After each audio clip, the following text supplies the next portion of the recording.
Job, chapitre 1. Il y avait dans le pays d'Uz un homme qui s'appelait Job. Et cet homme était intègre et droit, il craignait Dieu et se détournait du mal. Il lui naquit 7 fils et 3 filles. Il possédait 7 000 brebis, 3 000 chameaux, 500 paires de bœufs, 500 ânesses et un très grand nombre de serviteurs. Et cet homme était le plus considérable de tous les fils de l'Orient. Ses fils allaient les uns chez les autres et donnaient tour à tour un festin, et ils invitaient leurs 3 sœurs à manger et à boire avec eux. Et quand les jours de festin étaient passés, Job appelait et sanctifiait ses fils, puis il se levait de bon matin et offrait pour chacun d'eux un holocauste, car Job disait « Peut-être mes fils ont-ils péché et ont-ils offensé Dieu dans leur cœur ?» C'est ainsi que Job avait coutume d'agir. Or, les fils de Dieu vinrent un jour se présenter devant l'Éternel, et Satan vint aussi au milieu d'eux. L'Éternel dit à Satan, « D'où viens-tu » Et Satan répondit à l'Éternel, « De parcourir la terre et de m'y promener. » L'Éternel dit à Satan, « As-tu remarqué mon serviteur Job ? Il n'y a personne comme lui sur la terre. C'est un homme intègre et droit, craignant Dieu et se détournant du mal. » Et Satan répondit à l'Éternel, « Est-ce d'une manière désintéressée que Job craint Dieu ? Ne l'as-tu pas protégé, lui, sa maison et tout ce qui est à lui ? Tu as béni l'œuvre de ses mains, et ses troupeaux couvrent le pays. Mais étends ta main, touche à tout ce qui lui appartient, et je suis sûr qu'il te maudit en face. » L'Éternel dit à Satan, « Voici, tout ce qui lui appartient, je te le livre. Seulement, ne porte pas la main sur lui. » Et Satan se retira de devant la face de l'Éternel. Un jour que les fils et les filles de Job mangeaient et buvaient du vin dans la maison de leur frère aîné, il arriva auprès de Job un messager qui dit « Les bœufs labouraient et les ânesses paissaient à côté d'eux. Des Sabéens se sont jetés dessus, les ont enlevés et ont passé les serviteurs au fil de l'épée. Et je me suis échappé, moi seul, pour t'en apporter la nouvelle. » Il parlait encore, lorsqu'un autre vint et dit « Le feu de Dieu est tombé du ciel, a embrasé les brebis et les serviteurs, et les a consumés. Et je me suis échappé moi seul pour t'en apporter la nouvelle. » Il parlait encore, lorsqu'un autre vint et dit « Des Chaldéens, formés en 3 bandes, se sont jetés sur les chameaux, les ont enlevés et ont passé les serviteurs au fil de l'épée. Et je me suis échappé moi seul pour t'en apporter la nouvelle. » Il parlait encore, lorsqu'un autre vint et dit « Tes fils et tes filles mangeaient et buvaient du vin dans la maison de leur frère aîné, et voici, un grand vent est venu de l'autre côté du désert et a frappé contre les 4 coins de la maison. Elle s'est écroulée sur les jeunes gens, et ils sont morts. Et je me suis échappé moi seul pour t'en apporter la nouvelle. » Alors Job se leva, déchira son manteau et se rasa la tête. Puis, se jetant par terre, il se prosterna et dit « Je suis sorti nu du sein de ma mère, et nu je retournerai dans le sein de la terre. L'Éternel a donné, et l'Éternel a ôté. Que le nom de l'Éternel soit béni. » En tout cela, Job ne pécha point et n'attribua rien d'injuste à Dieu. Job, chapitre 2. Or, les fils de Dieu vinrent un jour se présenter devant l'Éternel, et Satan vint aussi au milieu d'eux se présenter devant l'Éternel. L'Éternel dit à Satan, « D'où viens-tu » Et Satan répondit à l'Éternel, « De parcourir la terre et de m'y promener. » L'Éternel dit à Satan, « As-tu remarqué mon serviteur Job ? Il n'y a personne comme lui sur la terre. C'est un homme intègre et droit, craignant Dieu et se détournant du mal. Il demeure ferme dans son intégrité, et tu m'excites à le perdre sans motif. » Et Satan répondit à l'Éternel, « Peau pour peau. Tout ce que possède un homme, il le donne pour sa vie. Mais étends ta main, touche à ses os et à sa chair, et je suis sûr qu'il te maudit en face. » L'Éternel dit à Satan, « Voici, je te le livre. Seulement, épargne sa vie. » Et Satan se retira de devant la face de l'Éternel. Puis il frappa Job d'un ulcère malin, depuis la plante du pied jusqu'au sommet de la tête. Et Job prit un tesson pour se gratter et s'assit sur la cendre. Sa femme lui dit, « Tu demeures ferme dans ton intégrité. Maudis Dieu et meurs. Mais Job lui répondit, Tu parles comme une femme insensée. Quoi? Nous recevons de Dieu le bien, et nous ne recevrions pas aussi le mal? En tout cela Job ne pécha point par ses lèvres. 3 amis de Job, Éliphaz de Théman, Bildad de Shuar et Tsophar de Naama, apprirent tous les malheurs qui lui étaient arrivés. Ils se concertèrent et partirent de chez eux pour aller le plaindre et le consoler. Ayant de loin porté les regards sur lui, ils ne le reconnurent pas, et ils élevèrent la voix et pleurèrent. Ils déchirèrent leurs manteaux, et ils jetèrent de la poussière en l'air au-dessus de leur tête. Et ils se tinrent assis à terre auprès de lui 7 jours et 7 nuits, sans lui dire une parole, car ils voyaient combien sa douleur était grande. Job, chapitre 3. Après cela, Job ouvrit la bouche et maudit le jour de sa naissance. Il prit la parole et dit, Périsse le jour où je suis né, et la nuit qui dit, Un enfant mâle est conçu. Ce jour, qu'il se change en ténèbres, que Dieu n'en ait point souci dans le ciel, et que la lumière ne rayonne plus sur lui. Que l'obscurité et l'ombre de la mort s'en emparent, que des nuées établissent leur demeure au-dessus de lui, et que de noirs phénomènes l'épouvantent. Cette nuit, que les ténèbres en fassent leur proie, qu'elles disparaissent de l'année, qu'elles ne soient plus comptées parmi les mois. Que cette nuit devienne stérile, que l'allégresse en soit bannie. Qu'elle soit maudite par ceux qui maudissent les jours, par ceux qui savent exciter le Léviathan. Que les étoiles de son crépuscule s'obscurcissent, qu'elle attende en vain la lumière, et qu'elle ne voie point les paupières de l'aurore. Car elle n'a pas fermé le sein qui me conçut, ni dérobé la souffrance à mes regards. Pourquoi ne suis-je pas mort dans le ventre de ma mère? Pourquoi n'ai-je pas expiré au sortir de ses entrailles? Pourquoi ai-je trouvé des genoux pour me recevoir, et des mamelles pour m'allaiter? Je serai couché maintenant, je serai tranquille, je dormirai, je reposerai, avec les rois et les grands de la terre qui se bâtirent des mausolées, avec les princes qui avaient de l'or, et qui remplirent d'argent leurs demeures. Où je n'existerai pas, je serai comme un avorton caché, comme des enfants qui n'ont pas vu la lumière. Là ne s'agitent plus les méchants, et là se reposent ceux qui sont fatigués et sans force. Les captifs sont tous en paix, ils n'entendent pas la voix de l'oppresseur. Le petit et le grand sont là, et l'esclave n'est plus soumis à son maître. Pourquoi donne-t-il la lumière à celui qui souffre, et la vie à ceux qui ont l'amertume dans l'âme, qui espèrent en vain la mort, et qui la convoitent plus qu'un trésor, qui seraient transportés de joie et saisis d'allégresse s'ils trouvaient le tombeau? À l'homme qui ne sait où aller, et que Dieu cerne de toutes parts. Mes soupirs sont ma nourriture, et mes cris se répandent comme l'eau. Ce que je crains, c'est ce qui m'arrive. Ce que je redoute, c'est ce qui m'atteint. Je n'ai ni tranquillité, ni paix, ni repos, et le trouble s'est emparé de moi. Job, chapitre 4. Éliphaz de Théman prit la parole et dit, Si nous osons ouvrir la bouche, en seras-tu peiné? Mais qui pourrait garder le silence?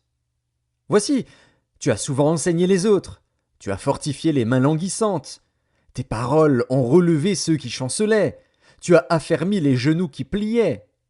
Et maintenant qu'il s'agit de toi, tu faiblis. Maintenant que tu es atteint, tu te troubles.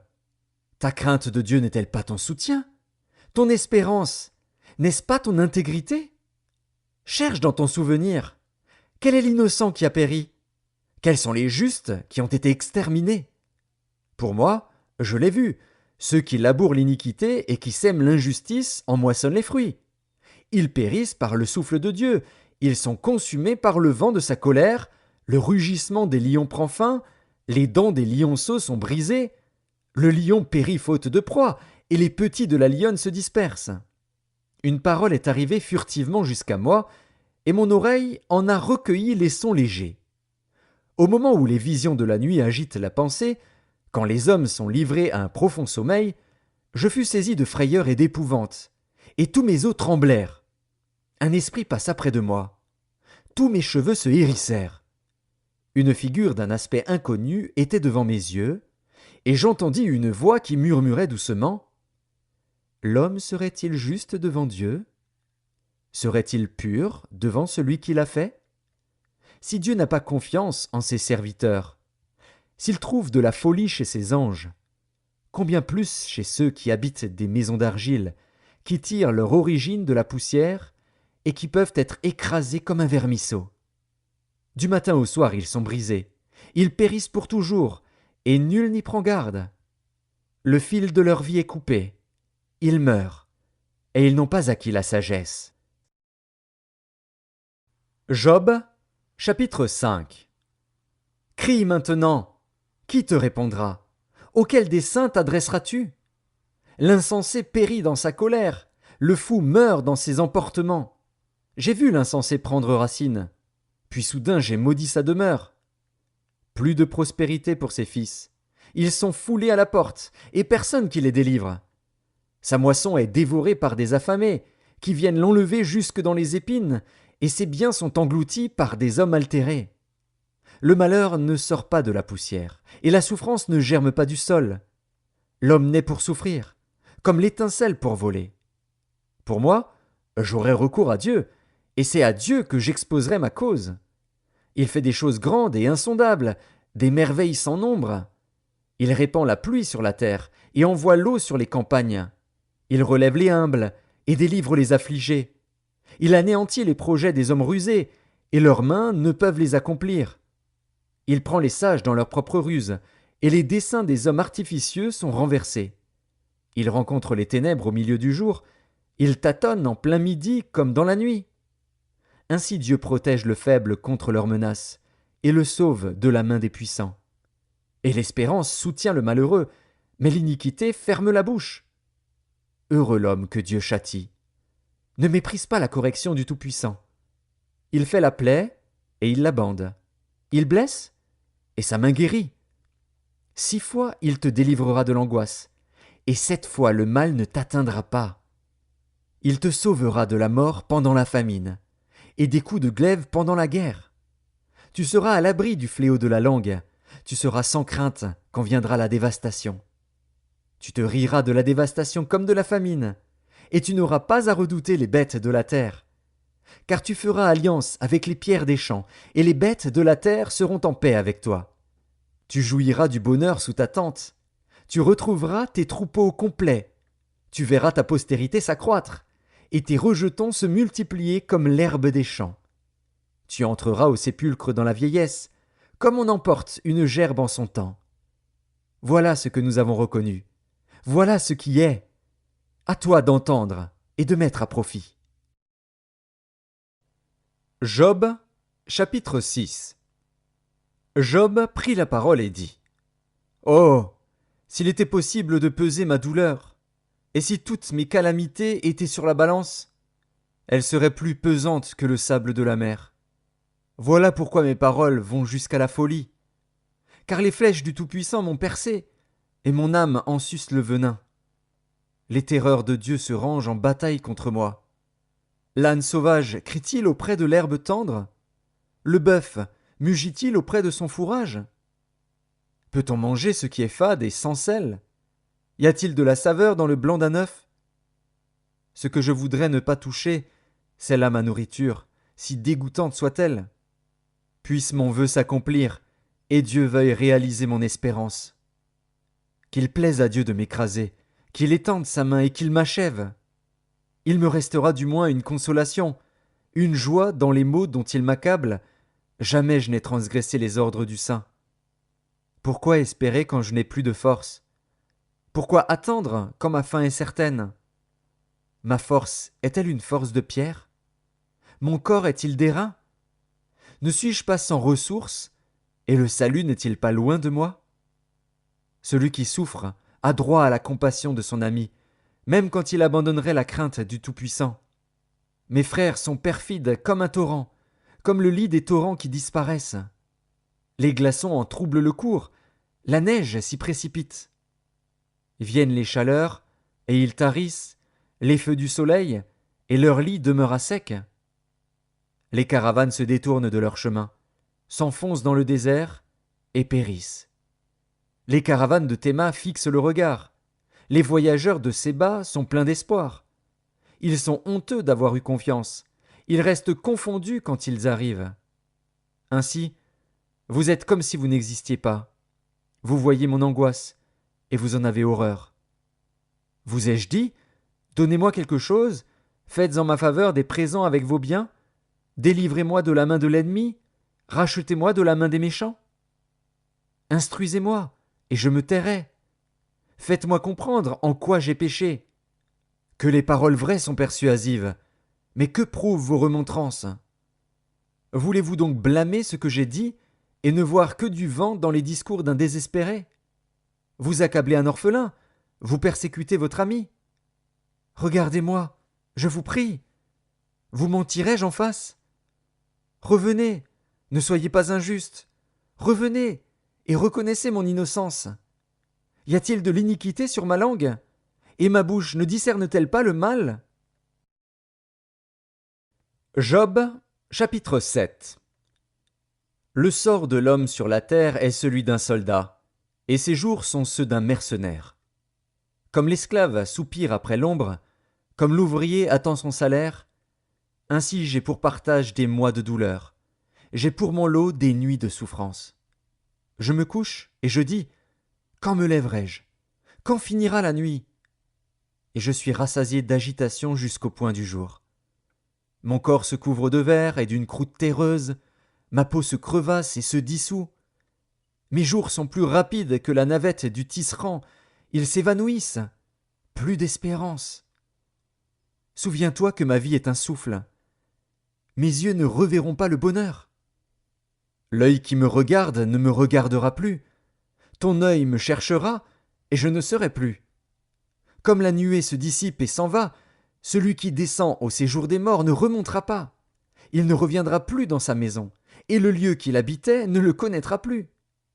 C'est pourquoi je ne retiendrai point ma bouche. Je parlerai dans l'angoisse de mon cœur. Je me plaindrai dans l'amertume de mon âme. Suis-je une mer ou un monstre marin pour que tu établisses tes gardes autour de moi? Quand je dis « mon lit me soulagera, ma couche calmera mes douleurs », c'est alors que tu m'effrayes par des songes, que tu m'épouvantes par des visions. Ah! Je voudrais être étranglé, je voudrais la mort plutôt que ces eaux. Je les méprise. Je ne vivrai pas toujours. Laisse-moi, car ma vie n'est qu'un souffle.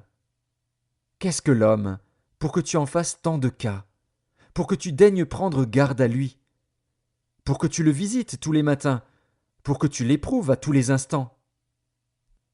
Quand cesseras-tu d'avoir le regard sur moi? Quand me laisseras-tu le temps d'avaler ma salive? Si j'ai péché, qu'ai-je pu te faire, gardien des hommes? Pourquoi me mettre en butte à tes traits? Pourquoi me rendre à charge à moi-même? Que ne pardonnes-tu mon péché, et que n'oublies-tu mon iniquité? Car je vais me coucher dans la poussière.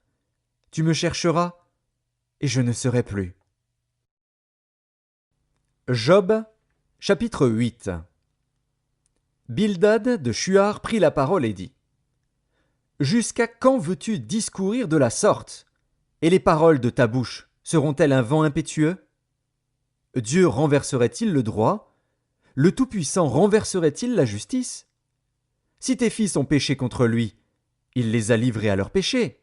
Mais toi, si tu as recours à Dieu, si tu implores le Tout-Puissant, si tu es juste et droit, certainement alors il veillera sur toi et rendra le bonheur à ton innocente demeure. Ton ancienne prospérité semblera peu de chose, celle qui t'est réservée sera bien plus grande. Interroge ceux des générations passées, sois attentif à l'expérience de leur père. Car nous sommes d'hier, et nous ne savons rien, nos jours sur la terre ne sont qu'une ombre. Ils t'instruiront, ils te parleront, ils tireront de leur cœur ces sentences. Le jonc croît-il sans marais? Le roseau croît-il sans humidité?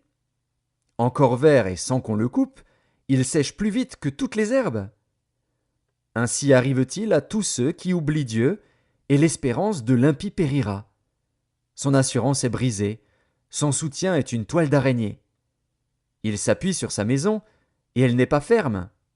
Il s'y cramponne, et elle ne résiste pas. Dans toute sa vigueur, en plein soleil, il étend ses rameaux sur son jardin. Il entrelace ses racines parmi les pierres, il pénètre jusque dans les murailles. L'arrache-t-on du lieu qu'il occupe? Ce lieu le renie. Je ne t'ai point connu. Tels sont les délices que ces voix lui procurent. Puis sur le même sol, d'autres s'élèvent après lui. Non, Dieu ne rejette point l'homme intègre, et il ne protège point les méchants. Il remplira ta bouche de cris de joie, et tes lèvres de chants d'allégresse. Tes ennemis seront couverts de honte. La tente des méchants disparaîtra. Job, chapitre 9. Job prit la parole et dit : Je sais bien qu'il en est ainsi. Comment l'homme serait-il juste devant Dieu? S'il voulait contester avec lui, sur 1000 choses il ne pourrait répondre à une seule. À lui la sagesse et la toute-puissance. Qui lui résisterait impunément? Il transporte soudain les montagnes, il les renverse dans sa colère. Il secoue la terre sur sa base, et ses colonnes sont ébranlées. Il commande au soleil, et le soleil ne paraît pas. Il met un sceau sur les étoiles. Seul, il étend les cieux, il marche sur les hauteurs de la mer. Il a créé la grande ourse, l'Orion et les Pléiades, et les étoiles des régions australes. Il fait des choses grandes et insondables, des merveilles sans nombre. Voici, il passe près de moi, et je ne le vois pas.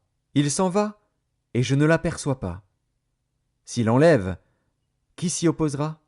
Qui lui dira : Que fais-tu? Dieu ne retire point sa colère. Sous lui s'inclinent les appuis de l'orgueil. Et moi, comment lui répondre? Quelle parole choisir? Quand je serai juste, je ne répondrai pas. Je ne puis qu'implorer mon juge. Et quand il m'exaucerait, si je l'invoque, je ne croirais pas qu'il eût écouté ma voix, lui qui m'assaille comme par une tempête, qui multiplie sans raison mes blessures, qui ne me laisse pas respirer, qui me rassasie d'amertume. Recourir à la force? Il est tout-puissant. À la justice? Qui me fera comparaître? Suis-je juste? Ma bouche me condamnera. Suis-je innocent? Il me déclarera coupable. Innocent. Je le suis. Mais je ne tiens pas à la vie. Je méprise mon existence. Qu'importe après tout, car, j'ose le dire, il détruit l'innocent comme le coupable. Si du moins le fléau donnait soudain la mort. Mais il se rit des épreuves de l'innocent. La terre est livrée aux mains de l'impie. Il voile la face des juges. Si ce n'est pas lui, qui est-ce donc? Mes jours sont plus rapides qu'un courrier. Il fuit sans avoir vu le bonheur. Il passe comme les navires de jonc, comme l'aigle qui fond sur sa proie. Si je dis : Je veux oublier mes souffrances, laisser ma tristesse, reprendre courage, je suis effrayé de toutes mes douleurs. Je sais que tu ne me tiendras pas pour innocent. Je serai jugé coupable. Pourquoi me fatiguer en vain? Quand je me laverai dans la neige, quand je purifierai mes mains avec du savon, tu me plongerais dans la fange, et mes vêtements m'auraient en horreur. Il n'est pas un homme comme moi, pour que je lui réponde, pour que nous allions ensemble en justice. Il n'y a pas entre nous d'arbitre qui pose sa main sur nous deux.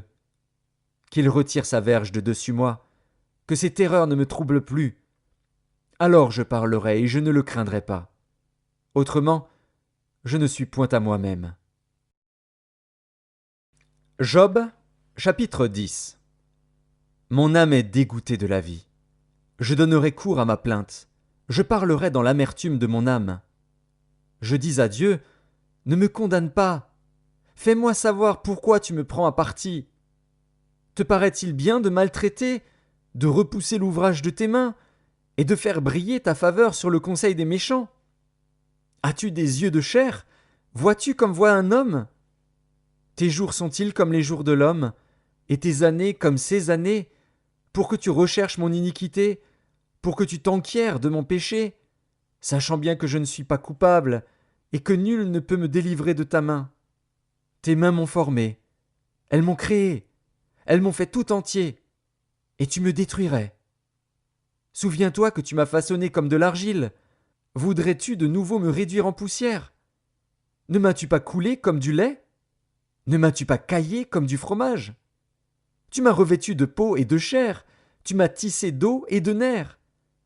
Tu m'as accordé ta grâce avec la vie, tu m'as conservé par tes soins et sous ta garde. Voici néanmoins ce que tu cachais dans ton cœur. Voici, je le sais, ce que tu as résolu en toi-même. Si je pêche, tu m'observes, tu ne pardonnes pas mon iniquité. Suis-je coupable? Malheur à moi. Suis-je innocent? Je n'ose lever la tête, rassasié de honte et absorbé dans ma misère. Et si j'ose la lever, tu me poursuis comme un lion, tu me frappes encore par des prodiges. Tu m'opposes de nouveaux témoins, tu multiplies tes fureurs contre moi, tu m'assailles d'une succession de calamités. Pourquoi m'as-tu fait sortir du sein de ma mère? Je serais mort, et aucun œil ne m'aurait vu. Je serais comme si je n'eusse pas existé, et j'aurais passé du ventre de ma mère au sépulcre. Mes jours ne sont-ils pas en petit nombre? Qu'il me laisse, qu'il se retire de moi, et que je respire un peu, avant que je m'en aille, pour ne plus revenir, dans le pays des ténèbres et de l'ombre de la mort, pays d'une obscurité profonde, où règne l'ombre de la mort et la confusion, et où la lumière est semblable aux ténèbres. Job, chapitre 11. Tsophar de Naama prit la parole et dit: Cette multitude de paroles ne trouvera-t-elle point de réponse, et suffira-t-il d'être un discoureur pour avoir raison? Tes vains propos feront-ils taire les gens? Te moqueras-tu, sans que personne te confonde? Tu dis: Ma manière de voir est juste, et je suis pur à tes yeux. Oh! Si Dieu voulait parler, s'il ouvrait les lèvres pour te répondre, et s'il te révélait les secrets de sa sagesse, de son immense sagesse, tu verrais alors qu'il ne te traite pas selon ton iniquité. Prétends-tu sonder les pensées de Dieu, parvenir à la connaissance parfaite du Tout-Puissant? Elle est aussi haute que les cieux. Que feras-tu? Plus profonde que le séjour des morts. Que sauras-tu? La mesure en est plus longue que la terre. Elle est plus large que la mer. S'il passe, s'il saisit, s'il traîne à son tribunal, qui s'y opposera? Car il connaît les vicieux, il voit facilement les coupables. L'homme, au contraire, a l'intelligence d'un fou, il est né comme le petit d'un âne sauvage. Pour toi, dirige ton cœur vers Dieu, étends vers lui tes mains.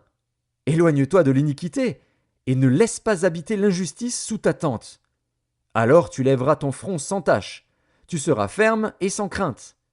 Tu oublieras tes souffrances, tu t'en souviendras comme des eaux écoulées. Tes jours auront plus d'éclat que le soleil à son midi, tes ténèbres seront comme la lumière du matin.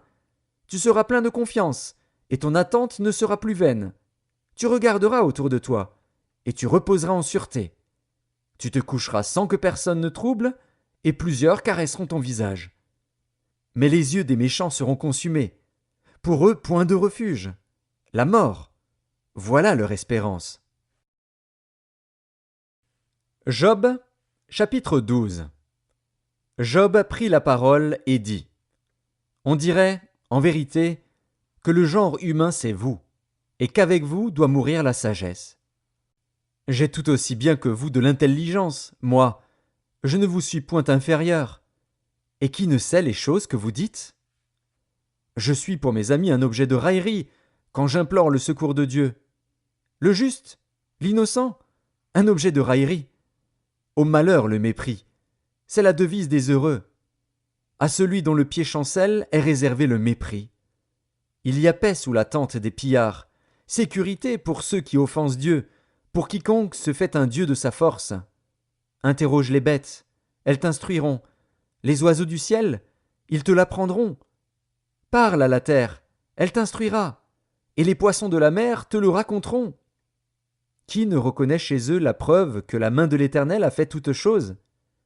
Il tient dans sa main l'âme de tout ce qui vit, le souffle de toute chair d'homme. L'oreille ne discerne-t-elle pas les paroles, comme le palais savoure les aliments?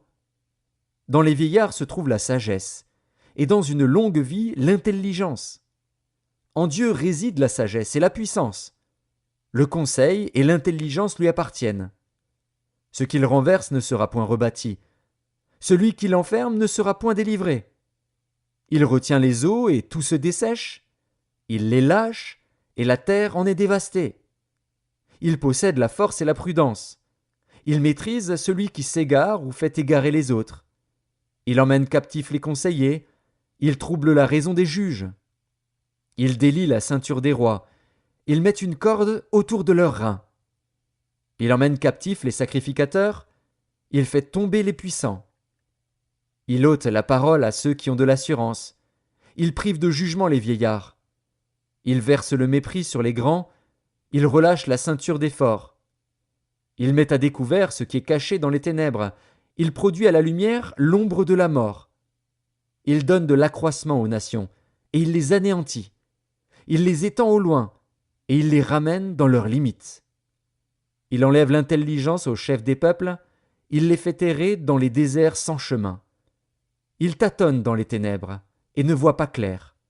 Il les fait errer comme des gens ivres. Job, chapitre 13. Voici, mon œil a vu tout cela.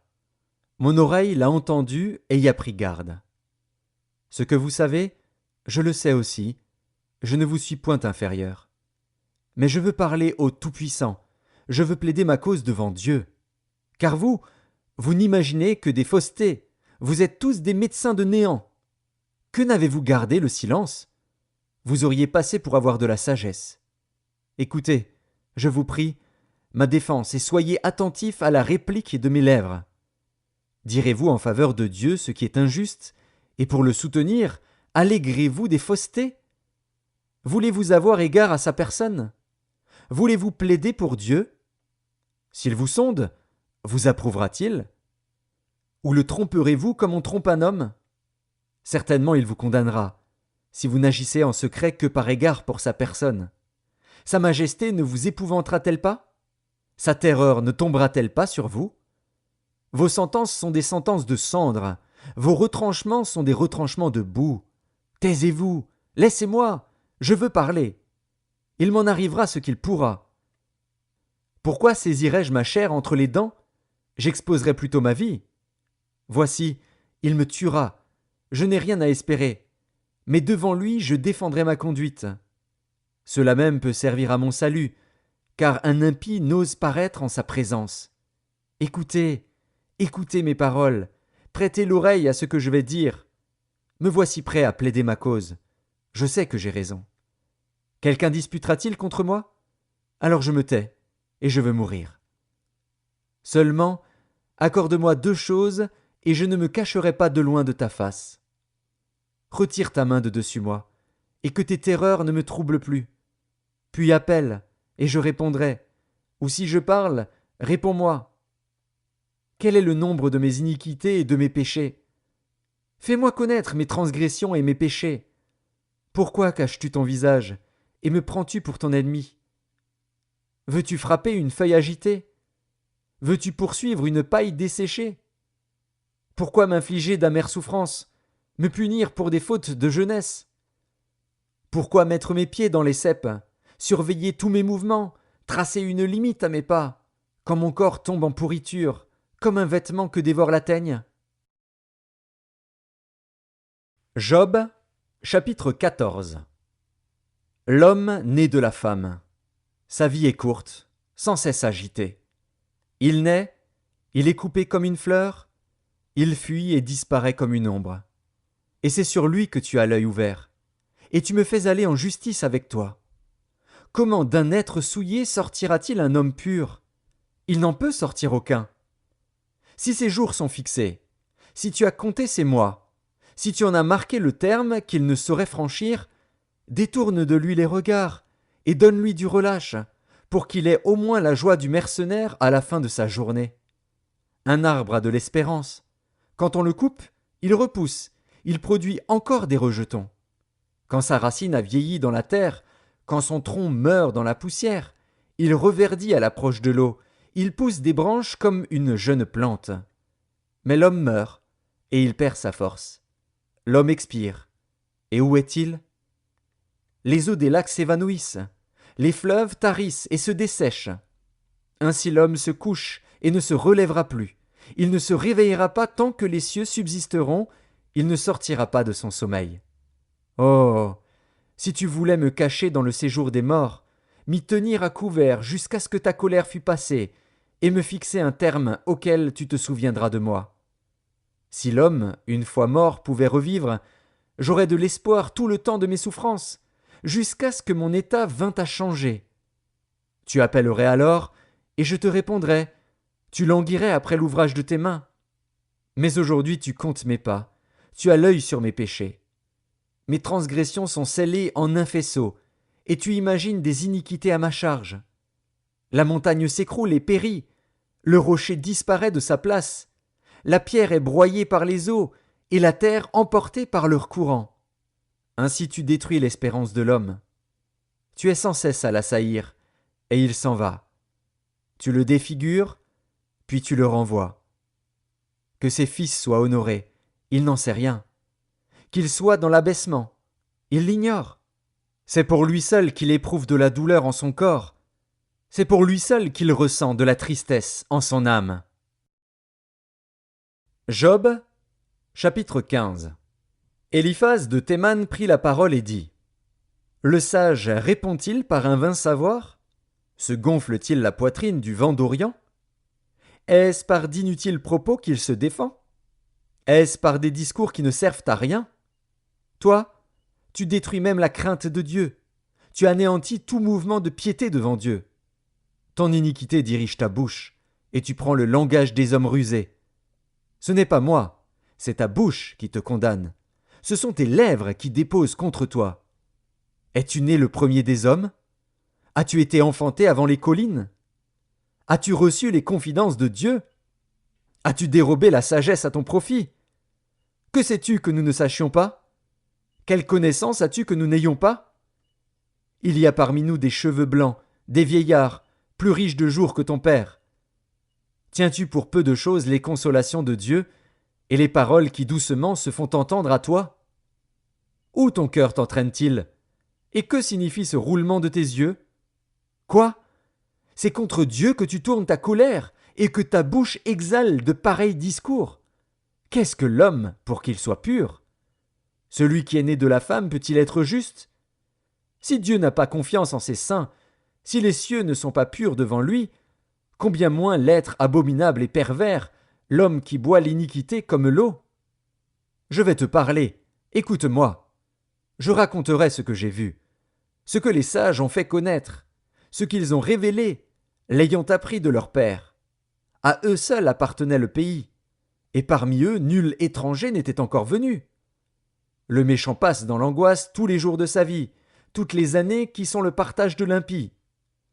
La voix de la terreur retentit à ses oreilles. Au sein de la paix, le dévastateur va fondre sur lui. Il n'espère pas échapper aux ténèbres, il voit l'épée qui le menace. Il court çà et là pour chercher du pain, il sait que le jour des ténèbres l'attend. La détresse et l'angoisse l'épouvantent, elle l'assaillent comme un roi prêt à combattre. Car il a levé la main contre Dieu, il a bravé le Tout-Puissant. Il a eu l'audace de courir à lui sous le dos épais de ses boucliers.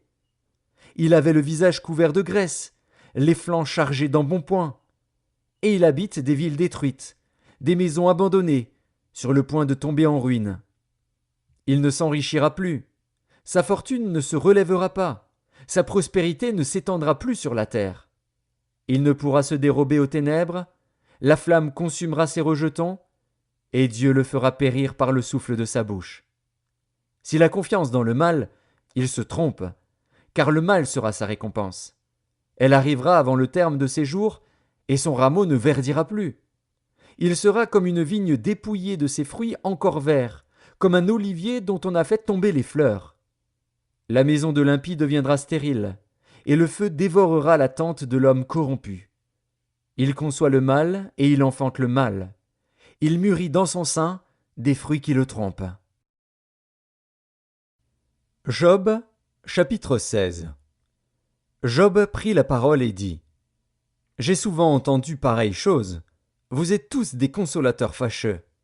Quand finiront ces discours en l'air? Pourquoi cette irritation dans tes réponses? Moi aussi, je pourrais parler comme vous, si vous étiez à ma place. Je vous accablerais de paroles, je secouerais sur vous la tête, je vous fortifierais de la bouche, je remuerais les lèvres pour vous soulager. Si je parle, mes souffrances ne seront point calmées. Si je me tais, en quoi seront-elles moindres? Maintenant, hélas, il m'a épuisé. Tu as ravagé toute ma maison. Tu m'as saisi pour témoigner contre moi. Ma maigreur se lève et m'accuse en face. Il me déchire et me poursuit dans sa fureur. Il grince des dents contre moi. Il m'attaque et me perce de son regard. Ils ouvrent la bouche pour me dévorer. Ils m'insultent et me frappent les joues. Ils s'acharnent tous après moi. Dieu me livre à la merci des impies. Il me précipite entre les mains des méchants. J'étais tranquille, et il m'a secoué. Il m'a saisi par la nuque et m'a brisé. Il a tiré sur moi comme à un butin. Ses traits m'environnent de toutes parts. Il me perce les reins sans pitié. Il répand ma bile sur la terre. Il me fait brèche sur brèche. Il fond sur moi comme un guerrier. J'ai cousu un sac sur ma peau. J'ai roulé ma tête dans la poussière. Les pleurs ont altéré mon visage. L'ombre de la mort est sur mes paupières. Je n'ai pourtant commis aucune violence, et ma prière fut toujours pure. Ô terre, ne couvre point mon sang, et que mes cris prennent librement leur essor. Déjà maintenant, mon témoin est dans le ciel, mon témoin est dans les lieux élevés. Mes amis se jouent de moi. C'est Dieu que j'implore avec larmes. Puisse-t-il donner à l'homme raison contre Dieu, et au Fils de l'homme contre ses amis? Car le nombre de mes années touche à son terme, et je m'en irai par un sentier d'où je ne reviendrai pas. Job, chapitre 17. Mon souffle se perd, mes jours s'éteignent, le sépulcre m'attend. Je suis environné de moqueurs, et mon œil doit contempler leurs insultes. Sois auprès de toi-même ma caution, autrement, qui répondrait pour moi? Car tu as fermé leur cœur à l'intelligence, aussi ne les laisseras-tu pas triompher. On invite ses amis au partage du butin, et l'on a des enfants dont les yeux se consument. Il m'a rendu la fable des peuples, et ma personne est un objet de mépris. Mon œil est obscurci par la douleur, tous mes membres sont comme une ombre. Les hommes droits en sont stupéfaits, et l'innocent se soulève contre l'impie. Le juste néanmoins demeure ferme dans sa voie. Celui qui a les mains pures se fortifie de plus en plus. Mais vous tous, revenez à vos mêmes discours, et je ne trouverai pas un sage parmi vous. Quoi? Mes jours sont passés, mes projets sont anéantis, les projets qui remplissaient mon cœur. Et ils prétendent que la nuit c'est le jour, que la lumière est proche quand les ténèbres sont là. C'est le séjour des morts que j'attends pour demeure, c'est dans les ténèbres que je dresserai ma couche. Je crie à la fosse, tu es mon père, et au ver, vous êtes ma mère et ma sœur. Mon espérance, où donc est-elle? Mon espérance, qui peut la voir? Elle descendra vers les portes du séjour des morts, quand nous irons ensemble reposer dans la poussière. Job, chapitre 18. Bildad de Shuar prit la parole et dit : Quand mettrez-vous un terme à ces discours? Ayez de l'intelligence, puis nous parlerons. Pourquoi sommes-nous regardés comme des bêtes? Pourquoi ne sommes-nous à vos yeux que des brutes? Ô toi qui te déchires dans ta fureur, faut-il à cause de toi que la terre devienne déserte? Faut-il que les rochers disparaissent de leur place? La lumière du méchant s'éteindra, et la flamme qui en jaillit cessera de briller. La lumière s'obscurcira sous sa tente, et sa lampe au-dessus de lui s'éteindra. Ses pas assurés seront à l'étroit, malgré ses efforts, il tombera. Car il met les pieds sur un filet, il marche dans les mailles. Il est saisi au piège par le talon, et le filet s'empare de lui.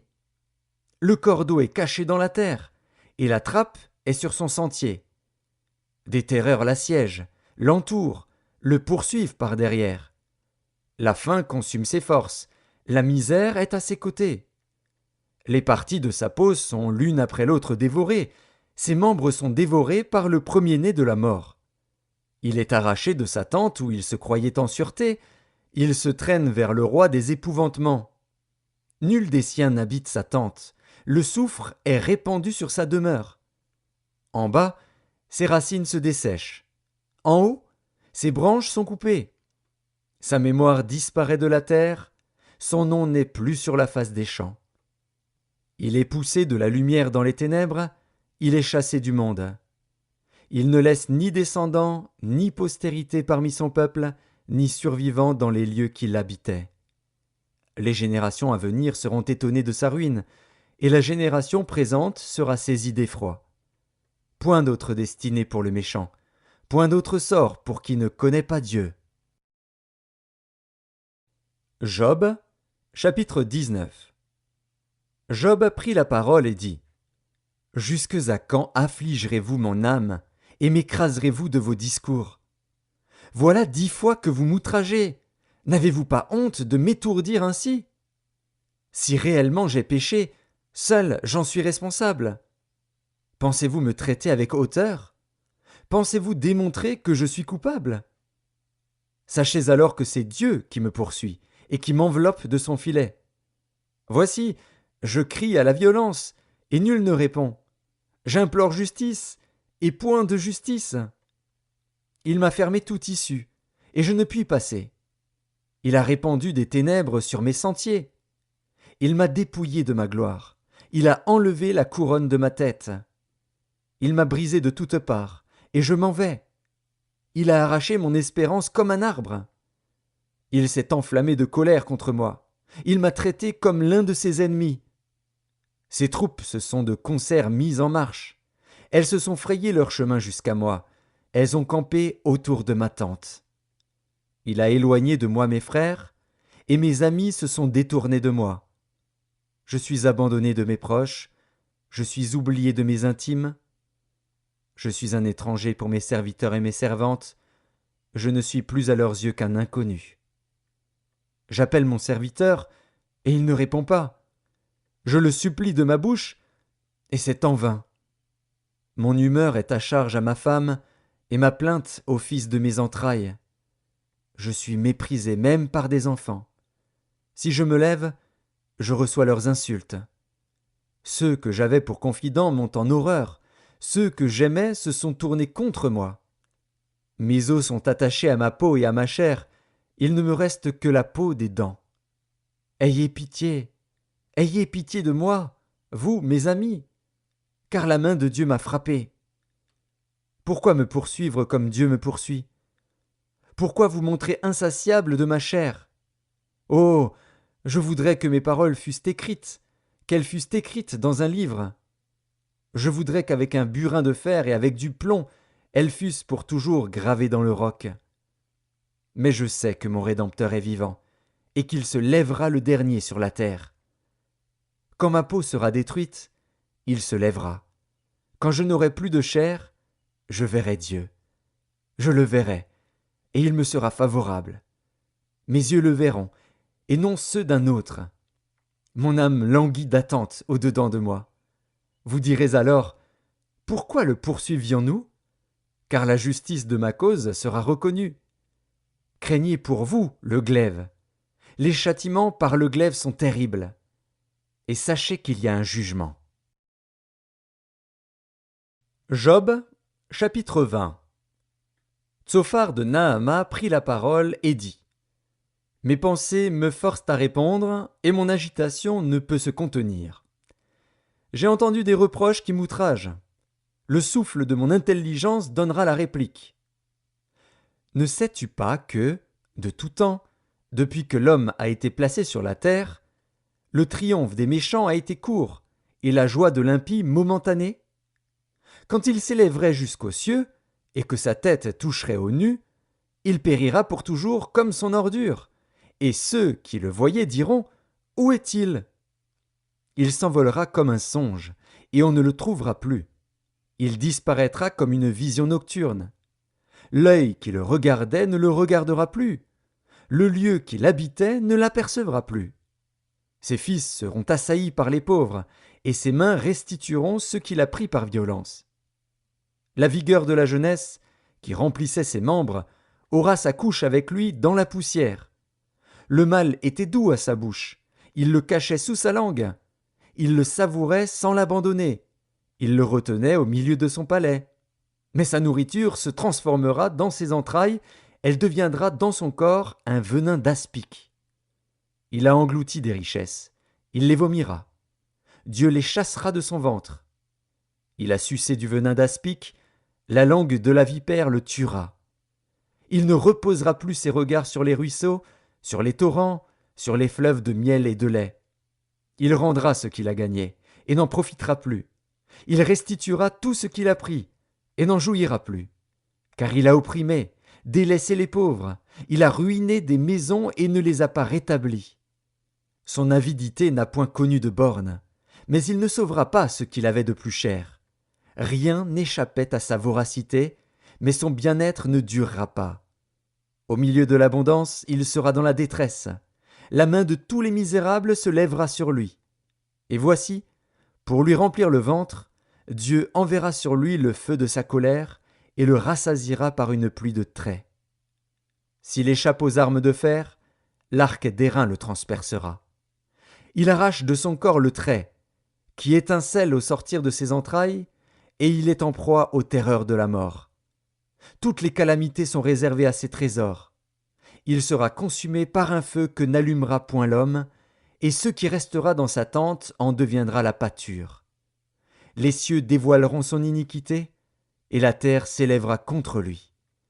Les revenus de sa maison seront emportés, ils disparaîtront au jour de la colère de Dieu. Telle est la part que Dieu réserve aux méchants, tel est l'héritage que Dieu lui destine. Job, chapitre 21. Job prit la parole et dit : Écoutez, écoutez mes paroles, donnez-moi seulement cette consolation. Laissez-moi parler, je vous prie. Et, quand j'aurai parlé, tu pourras te moquer. Est-ce contre un homme que se dirige ma plainte ? Et pourquoi mon âme ne serait-elle pas impatiente ? Regardez-moi, soyez étonnés, et mettez la main sur la bouche. Quand j'y pense, cela m'épouvante, et un tremblement saisit mon corps. Pourquoi les méchants vivent-ils ? Pourquoi les voit-on vieillir et accroître leur force ? Leur postérité s'affermit avec eux, et en leur présence, leurs rejetons prospèrent sous leurs yeux. Dans leur maison règne la paix, sans mélange de crainte. La verge de Dieu ne vient pas les frapper. Leurs taureaux sont vigoureux et féconds, leurs génisses conçoivent et n'avortent point. Ils laissent courir leurs enfants comme des brebis, et les enfants prennent leurs ébats. Ils chantent au son du tambourin et de la harpe, ils se réjouissent au son du chalumeau. Ils passent leurs jours dans le bonheur, et ils descendent en un instant au séjour des morts. Ils disaient pourtant à Dieu : Retire-toi de nous, nous ne voulons pas connaître tes voies. Qu'est-ce que le Tout-Puissant pour que nous le servions ? Que gagnerions-nous à lui adresser nos prières ? Quoi donc ? Ne sont-ils pas en possession du bonheur ? Loin de moi le conseil des méchants. Mais arrive-t-il souvent que leurs lampes s'éteignent, que la misère fonde sur eux, que Dieu leur distribue leur part dans sa colère, qu'ils soient comme la paille emportée par le vent, comme la balle enlevée par le tourbillon ? Est-ce pour les fils que Dieu réserve le châtiment du Père ? Mais c'est lui que Dieu devrait punir, pour qu'il le sente. C'est lui qui devrait contempler sa propre ruine, c'est lui qui devrait boire la colère du Tout-Puissant. Car, que lui importe sa maison après lui, quand le nombre de ses mois est achevé ? Est-ce à Dieu qu'on donnera de la science, à lui qui gouverne les esprits célestes ? L'un meurt au sein du bien-être, de la paix et du bonheur, les flancs chargés de graisse et la moelle des os remplis de sève. L'autre meurt, l'amertume dans l'âme, sans avoir joui d'aucun bien. Et tous deux se couchent dans la poussière, tous deux deviennent la pâture des vers. Je sais bien quelles sont vos pensées, quel jugement inique vous portez sur moi. Vous dites : Où est la maison de l'homme puissant ? Où est la tente qu'habitaient les impies ? Mais quoi ? N'avez-vous point interrogé les voyageurs, et voulez-vous méconnaître ce qu'ils prouvent ? Au jour du malheur, le méchant est épargné. Au jour de la colère, il échappe. Qui lui reproche en face sa conduite ? Qui lui rend ce qu'il a fait ? Il est porté dans un sépulcre, et il veille encore sur sa tombe. Les mottes de la vallée lui sont légères, et tous, après lui, suivront la même voie, comme une multitude l'a déjà suivi. Pourquoi donc m'offrir de vaines consolations ? Ce qui reste de vos réponses n'est que perfidie. Job, chapitre 22. Éliphaz de Théman prit la parole et dit : Un homme peut-il être utile à Dieu ? Non, le sage n'est utile qu'à lui-même. Si tu es juste, est-ce à l'avantage du Tout-Puissant ? Si tu es intègre dans tes voies, qui gagne-t-il ?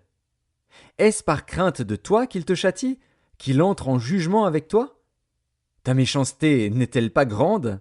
Tes iniquités ne sont-elles pas infinies? Tu enlevais sans motif des gages à tes frères. Tu privais de leurs vêtements ceux qui étaient nus. Tu ne donnais point d'eau à l'homme altéré.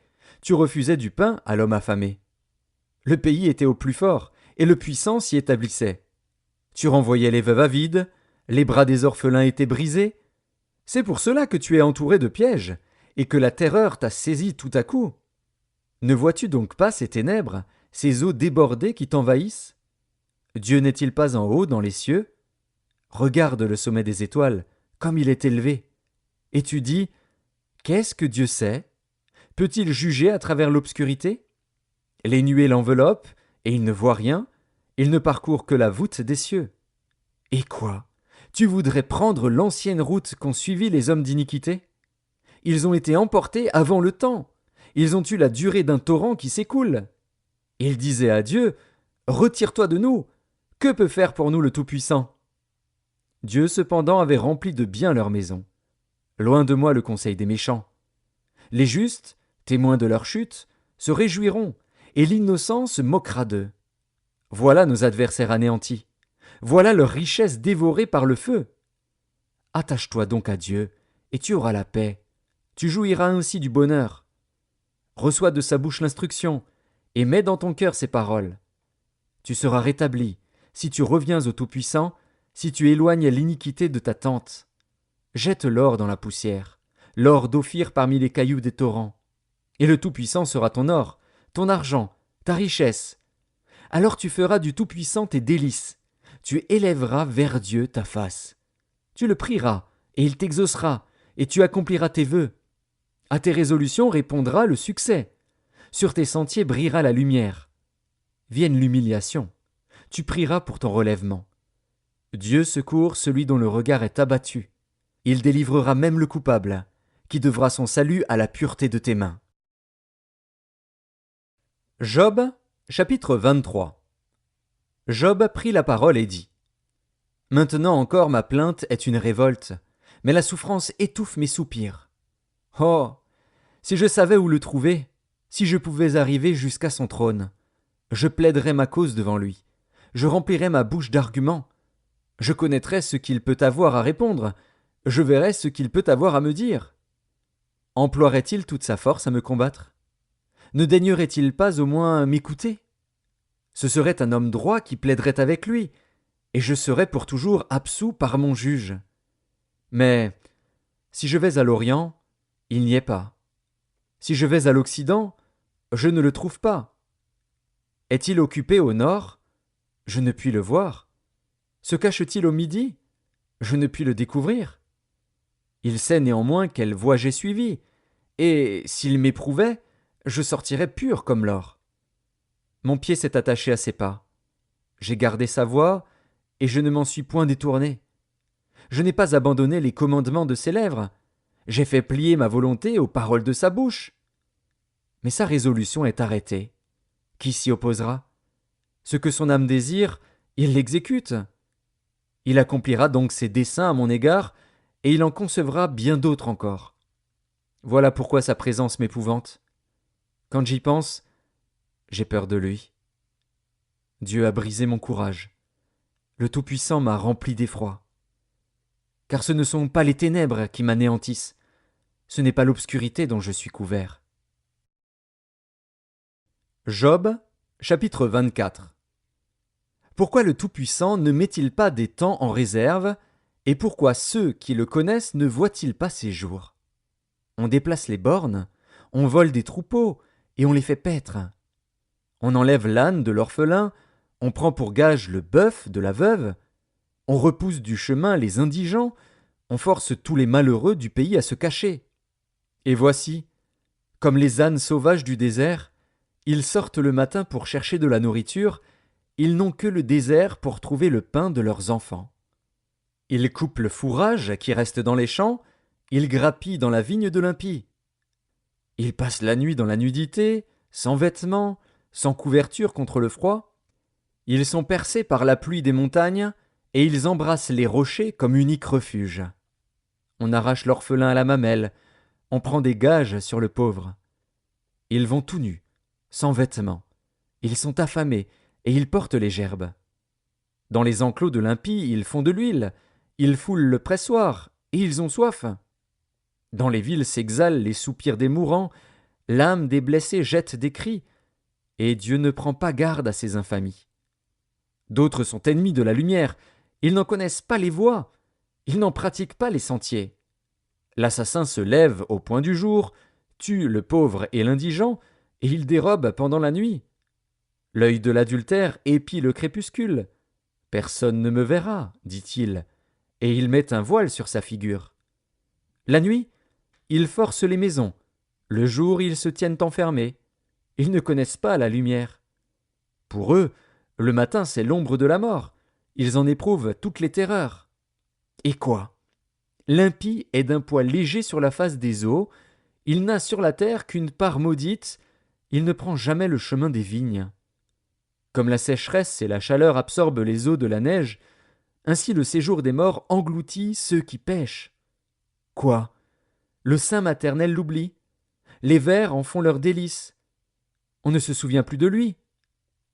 L'impie est brisé comme un arbre.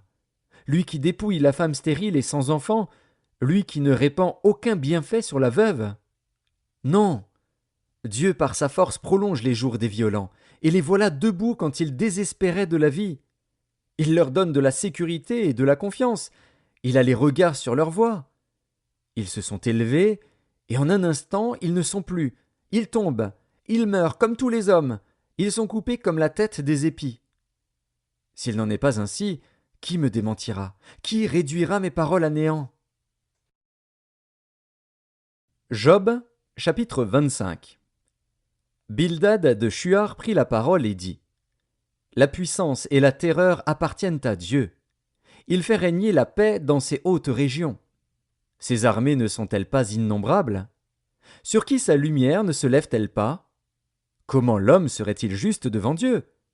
Comment celui qui est né de la femme serait-il pur? Voici, la lune même n'est pas brillante, et les étoiles ne sont pas pures à ses yeux. Combien moins l'homme, qui n'est qu'un ver, le fils de l'homme, qui n'est qu'un vermisseau. Job, chapitre 26. Job prit la parole et dit: Comme tu sais bien venir en aide à la faiblesse, comme tu prêtes secours aux bras sans force, quel bon conseil tu donnes à celui qui manque d'intelligence, quelle abondance de sagesse tu fais paraître. À qui s'adressent tes paroles? Et qui est-ce qui t'inspire? Devant Dieu les ombres tremblent au-dessous des eaux et de leurs habitants. Devant lui le séjour des morts est nu, l'abîme n'a point de voile. Il étend le septentrion sur le vide, il suspend la terre sur le néant. Il renferme les eaux dans ses nuages, et les nuages n'éclatent pas sous leur poids. Il couvre la face de son trône, il répand sur lui sa nuée. Il a tracé un cercle à la surface des eaux, comme limite entre la lumière et les ténèbres. Les colonnes du ciel s'ébranlent et s'étonnent à sa menace. Par sa force, il soulève la mer, par son intelligence, il en brise l'orgueil. Son souffle donne au ciel la sérénité, sa main transperce le serpent fuyard. Ce sont là les bords de ses voies, c'est le bruit léger qui nous en parvient. Mais qui entendra le tonnerre de sa puissance? Job, chapitre 27. Job prit de nouveau la parole sous forme sentencieuse et dit: Dieu qui me refuse justice est vivant. Le Tout-Puissant qui remplit mon âme d'amertume est vivant. Aussi longtemps que j'aurai ma respiration, et que le souffle de Dieu sera dans mes narines, mes lèvres ne prononceront rien d'injuste, ma langue ne dira rien de faux. Loin de moi la pensée de vous donner raison. Jusqu'à mon dernier soupir, je défendrai mon innocence. Je tiens à me justifier, et je ne faiblirai pas. Mon cœur ne me fait de reproches sur aucun de mes jours. Que mon ennemi soit comme le méchant, et mon adversaire comme l'impie. Quelle espérance reste-t-il à l'impie quand Dieu coupe le fil de sa vie, quand il lui retire son âme? Est-ce que Dieu écoute ses cris quand l'angoisse vient l'assaillir? Fait-il du Tout-Puissant ses délices? Adresse-t-il en tout temps ses prières à Dieu? Je vous enseignerai les voies de Dieu. Je ne vous cacherai pas les desseins du Tout-Puissant. mais vous les connaissez, et vous êtes d'accord. Pourquoi donc vous laissez aller à de vaines pensées? Voici la part que Dieu réserve aux méchants, l'héritage que le Tout-Puissant destine à l'impie. S'il a des fils en grand nombre, c'est pour le glaive, et ses rejetons manquent de pain. Ceux qui échappent sont enterrés par la peste, et leurs veuves ne les pleurent pas. S'il amasse l'argent comme la poussière, s'il entasse les vêtements comme la boue, c'est lui qui entasse, mais c'est le juste qui se revêt, c'est l'homme intègre qui a l'argent en partage. Sa maison est comme celle que bâtit la teigne, comme la cabane que fait un gardien. Il se couche riche, et il meurt dépouillé. Il ouvre les yeux, et tout a disparu. Les terreurs le surprennent comme des eaux. Un tourbillon l'enlève au milieu de la nuit. Le vent d'Orient l'emporte, et il s'en va. Il l'arrache violemment de sa demeure.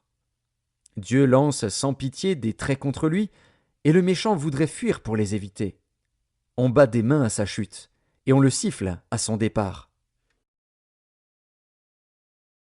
Job, chapitre 28. Il y a pour l'argent une mine d'où on le fait sortir, et pour l'or un lieu d'où on l'extrait pour l'affiner. Le fer se tire de la poussière, et la pierre se fond pour produire l'airain. L'homme fait cesser les ténèbres, il explore, jusque dans les endroits les plus profonds, les pierres cachées dans l'obscurité et dans l'ombre de la mort. Il creuse un puits loin des lieux habités, ses pieds ne lui sont plus en aide, et il est suspendu, balancé, loin des humains. La terre, d'où sort le pain, est bouleversée dans ses entrailles comme par le feu. Ces pierres contiennent du saphir, et l'on y trouve de la poudre d'or. L'oiseau de proie n'en connaît pas le sentier, l'œil du vautour ne l'a point aperçu. Les plus fiers animaux ne l'ont point foulé, le lion n'y a jamais passé. L'homme porte sa main sur le roc, il renverse les montagnes depuis la racine. Il ouvre des tranchées dans les rochers, et son œil contemple tout ce qu'il y a de précieux. Il arrête l'écoulement des eaux, et il produit à la lumière ce qui est caché. Mais la sagesse, où se trouve-t-elle? Où est la demeure de l'intelligence? L'homme n'en connaît point le prix. Elle ne se trouve pas dans la terre des vivants.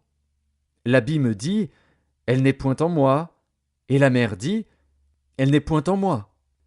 Elle ne se donne pas contre de l'or pur, elle ne s'achète pas au poids de l'argent. Elle ne se pèse pas contre l'or d'Ophir, ni contre le précieux onyx, ni contre le saphir.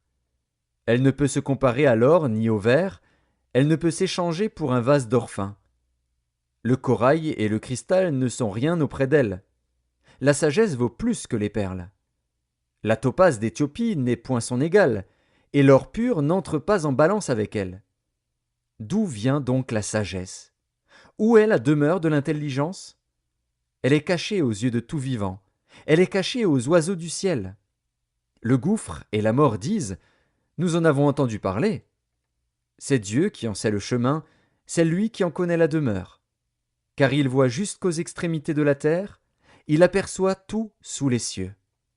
Quand il régla le poids du vent, et qu'il fixa la mesure des eaux, quand il donna des lois à la pluie, et qu'il traça la route de l'éclair et du tonnerre, alors il vit la sagesse et la manifesta.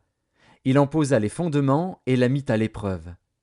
Puis il dit à l'homme, voici, la crainte du Seigneur, c'est la sagesse. S'éloigner du mal, c'est l'intelligence. Job, chapitre 29. Job prit de nouveau la parole sous forme sentencieuse et dit, oh, que ne puis-je être comme au mois du passé, comme au jour où Dieu me gardait, quand sa lampe brillait sur ma tête et que sa lumière me guidait dans les ténèbres?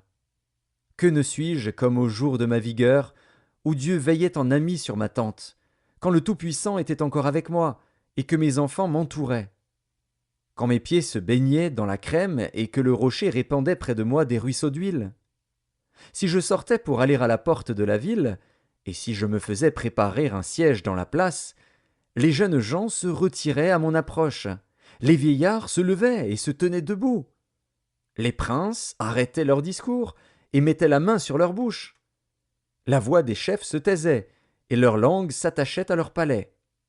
L'oreille qui m'entendait me disait heureux, l'œil qui me voyait me rendait témoignage. car je sauvais le pauvre qui implorait du secours, et l'orphelin qui manquait d'appui. La bénédiction du malheureux venait sur moi. Je remplissais de joie le cœur de la veuve. Je me revêtais de la justice et je lui servais de vêtements. J'avais ma droiture pour manteau et pour turban. J'étais l'œil de l'aveugle et le pied du boiteux. J'étais le père des misérables. J'examinais la cause de l'inconnu. Je brisais la mâchoire de l'injuste et j'arrachais de ses dents la proie. Alors je disais, je mourrai dans mon nid, mes jours seront abondants comme le sable. L'eau pénétrera dans mes racines, la rosée passera la nuit sur mes branches. Ma gloire reverdira sans cesse, et mon arc rajeunira dans ma main. On m'écoutait, et l'on restait dans l'attente. On gardait le silence devant mes conseils. Après mes discours, nul ne répliquait, et ma parole était pour tous une bienfaisante rosée. Ils comptaient sur moi comme sur la pluie. Ils ouvraient la bouche comme pour une pluie du printemps. Je leur souriais quand ils perdaient courage, et l'on ne pouvait chasser la sérénité de mon front. J'aimais à aller vers eux, et je m'asseyais à leur tête. J'étais comme un roi au milieu d'une troupe, comme un consolateur auprès des affligés. Job, chapitre 30. Et maintenant, je suis la risée de plus jeunes que moi, de ceux dont je dédaignais de mettre les pères parmi les chiens de mon troupeau. Mais à quoi me servirait la force de leurs mains? Ils sont incapables d'atteindre la vieillesse. Desséchés par la misère et la faim, ils fuient dans les lieux arides, depuis longtemps abandonnés et déserts. Ils arrachent près des arbrisseaux les herbes sauvages, et ils n'ont pour pain que la racine des genêts. On les chasse du milieu des hommes, on crie après eux comme après des voleurs. Ils habitent dans d'affreuses vallées, dans les cavernes de la terre et dans les rochers. Ils hurlent parmi les buissons, ils se rassemblent sous les ronces.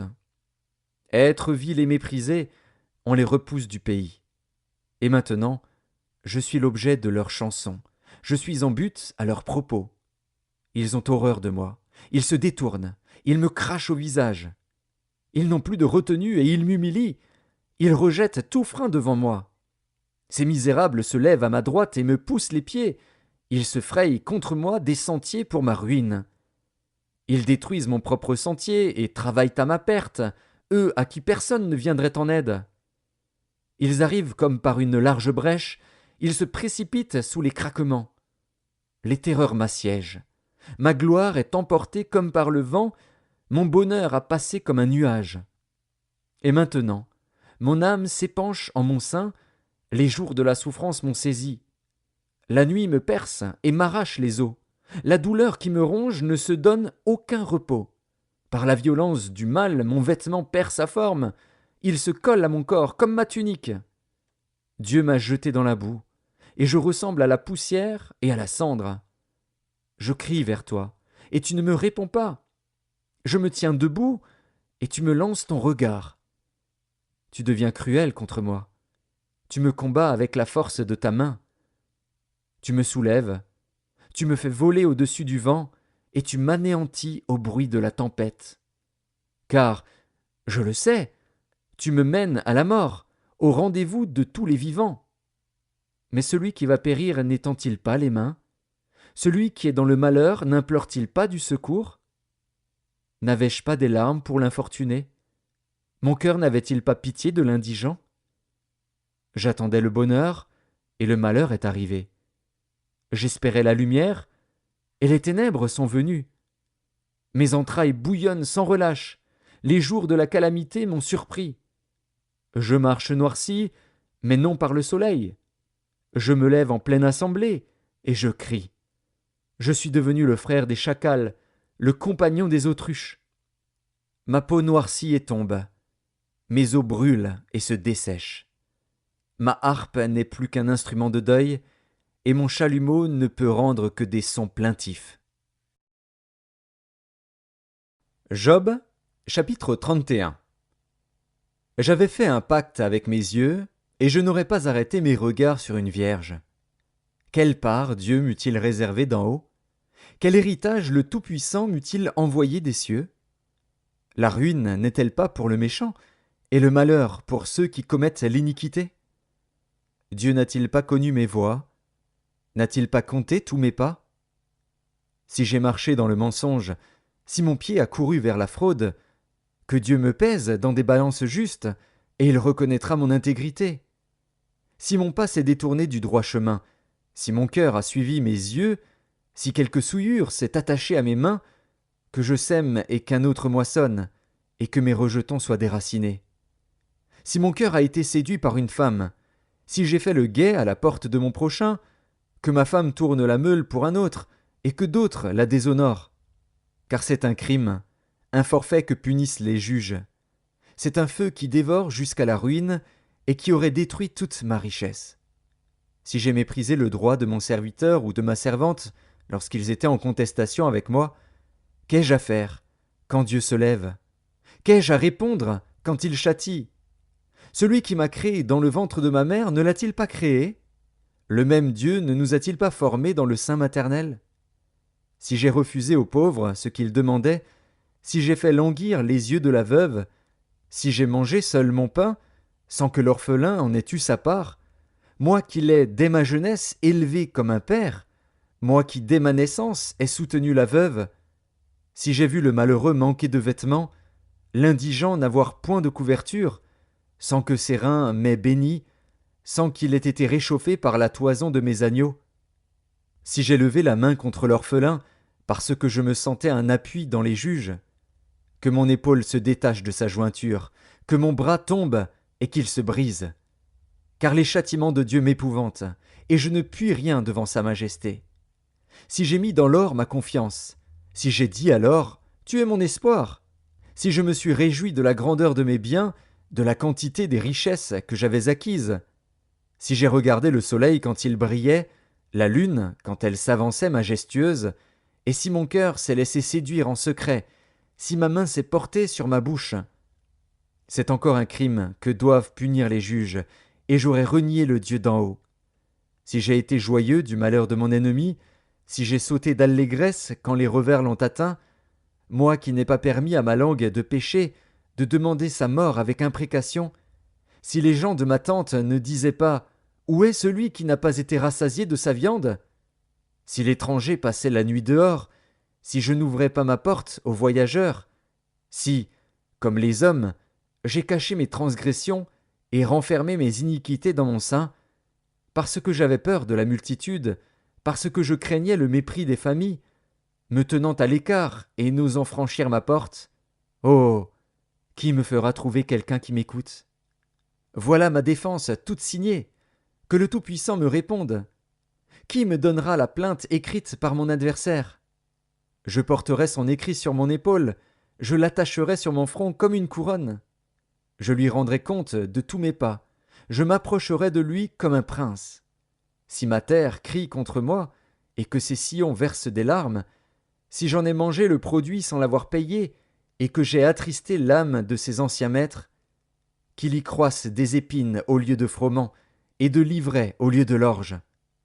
Fin des paroles de Job. Job, chapitre 32. Ces trois hommes cessèrent de répondre à Job parce qu'ils se regardaient comme justes. Alors s'enflamma de colère Élihu, fils de Barakil de Buz, de la famille de Ram. Sa colère s'enflamma contre Job, parce qu'il se disait juste devant Dieu. Et sa colère s'enflamma contre ses trois amis, parce qu'ils ne trouvaient rien à répondre et que néanmoins ils condamnaient Job. Comme ils étaient plus âgés que lui, Élihu avait attendu jusqu'à ce moment pour parler à Job. Mais, voyant qu'il n'y avait plus de réponse dans la bouche de ces trois hommes, Élihu s'enflamma de colère. Et Élihu, fils de Barakil de Buz, prit la parole et dit : « Je suis jeune, et vous êtes des vieillards. C'est pourquoi j'ai craint, j'ai redouté de vous faire connaître mon sentiment. Je disais en moi-même : les jours parleront, le grand nombre des années enseignera la sagesse. Mais en réalité, dans l'homme, c'est l'esprit, le souffle du Tout-Puissant, qui donne l'intelligence. Ce n'est pas l'âge qui procure la sagesse, ce n'est pas la vieillesse qui rend capable de juger. Voilà pourquoi je dis : écoute, moi aussi j'exposerai ma pensée. J'ai attendu la fin de vos discours, j'ai suivi vos raisonnements, votre examen des paroles de Job. Je vous ai donné toute mon attention. Et voici, Aucun de vous ne l'a convaincu. Aucun n'a réfuté ses paroles. Ne dites pas, cependant, en lui nous avons trouvé la sagesse. C'est Dieu qui peut le confondre, ce n'est pas un homme. Il ne s'est pas adressé directement à moi. Aussi, lui répondrai-je tout autrement que vous. Ils ont peur, ils ne répondent plus. Ils ont la parole coupée. J'ai attendu qu'ils eussent fini leur discours, qu'ils s'arrêtassent et ne sussent que répliquer. À mon tour, je veux répondre aussi, je veux dire aussi ce que je pense. Car je suis plein de paroles. L'esprit me presse au-dedans de moi. Mon intérieur est comme un vin qui n'a pas d'issue, comme des outres neuves qui vont éclater. Je parlerai pour respirer à l'aise, j'ouvrirai mes lèvres et je répondrai. Je n'aurai point égard à l'apparence, et je ne flatterai personne, car je ne sais pas flatter. Mon Créateur m'enlèverait bien vite. Job, chapitre 33. Maintenant donc, Job, écoute mes discours, prête l'oreille à toutes mes paroles. Voici, j'ouvre la bouche, ma langue se remue dans mon palais. C'est avec droiture de cœur que je vais parler, c'est la vérité pure qu'exprimeront mes lèvres. L'Esprit de Dieu m'a créé, et le souffle du Tout-Puissant m'anime. Si tu le peux, réponds-moi, défends ta cause, tiens-toi prêt. Devant Dieu je suis ton semblable, j'ai été comme toi formé de la boue. Ainsi mes terreurs ne te troubleront pas, et mon poids ne saurait t'accabler. Mais tu as dit à mes oreilles, et j'ai entendu le son de tes paroles. Je suis pur, je suis sans péché, je suis net, il n'y a point en moi d'iniquité. Et Dieu trouve contre moi des motifs de haine, il me traite comme son ennemi. Il met mes pieds dans les ceps, il surveille tous mes mouvements. Je te répondrai qu'en cela tu n'as pas raison, car Dieu est plus grand que l'homme. Veux-tu donc disputer avec lui, parce qu'il ne rend aucun compte de ses actes? Dieu parle cependant, tantôt d'une manière, tantôt d'une autre, et l'on n'y prend point garde. Il parle par des songes, par des visions nocturnes, quand les hommes sont livrés à un profond sommeil, quand ils sont endormis sur leur couche.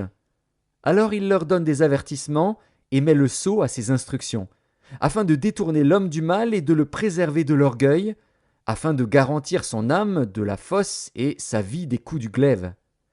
Par la douleur aussi l'homme est repris sur sa couche, quand une lutte continue vient agiter ses os.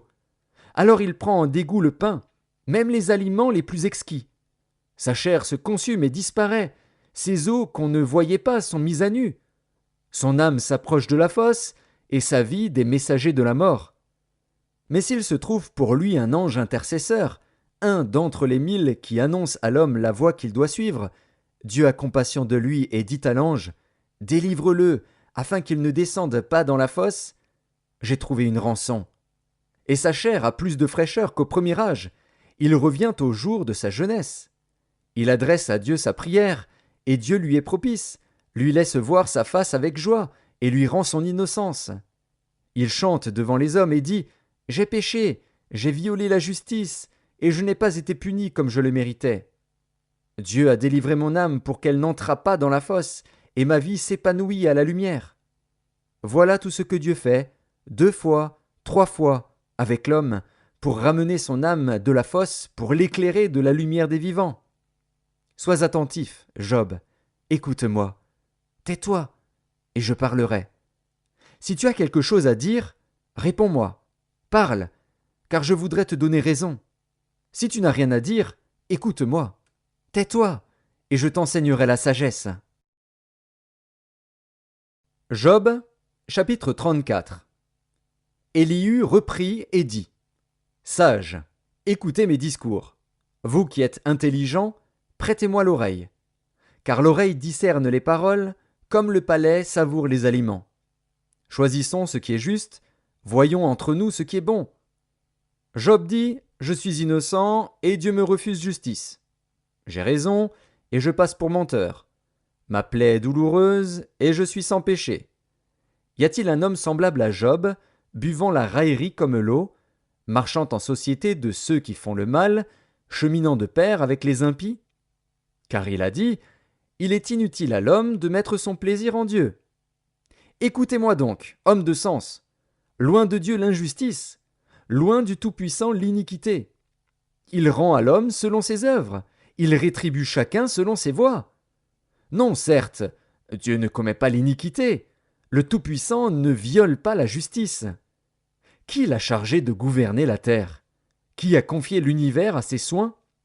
S'il ne pensait qu'à lui-même, s'il retirait à lui son esprit et son souffle, toute chair périrait soudain, et l'homme rentrerait dans la poussière.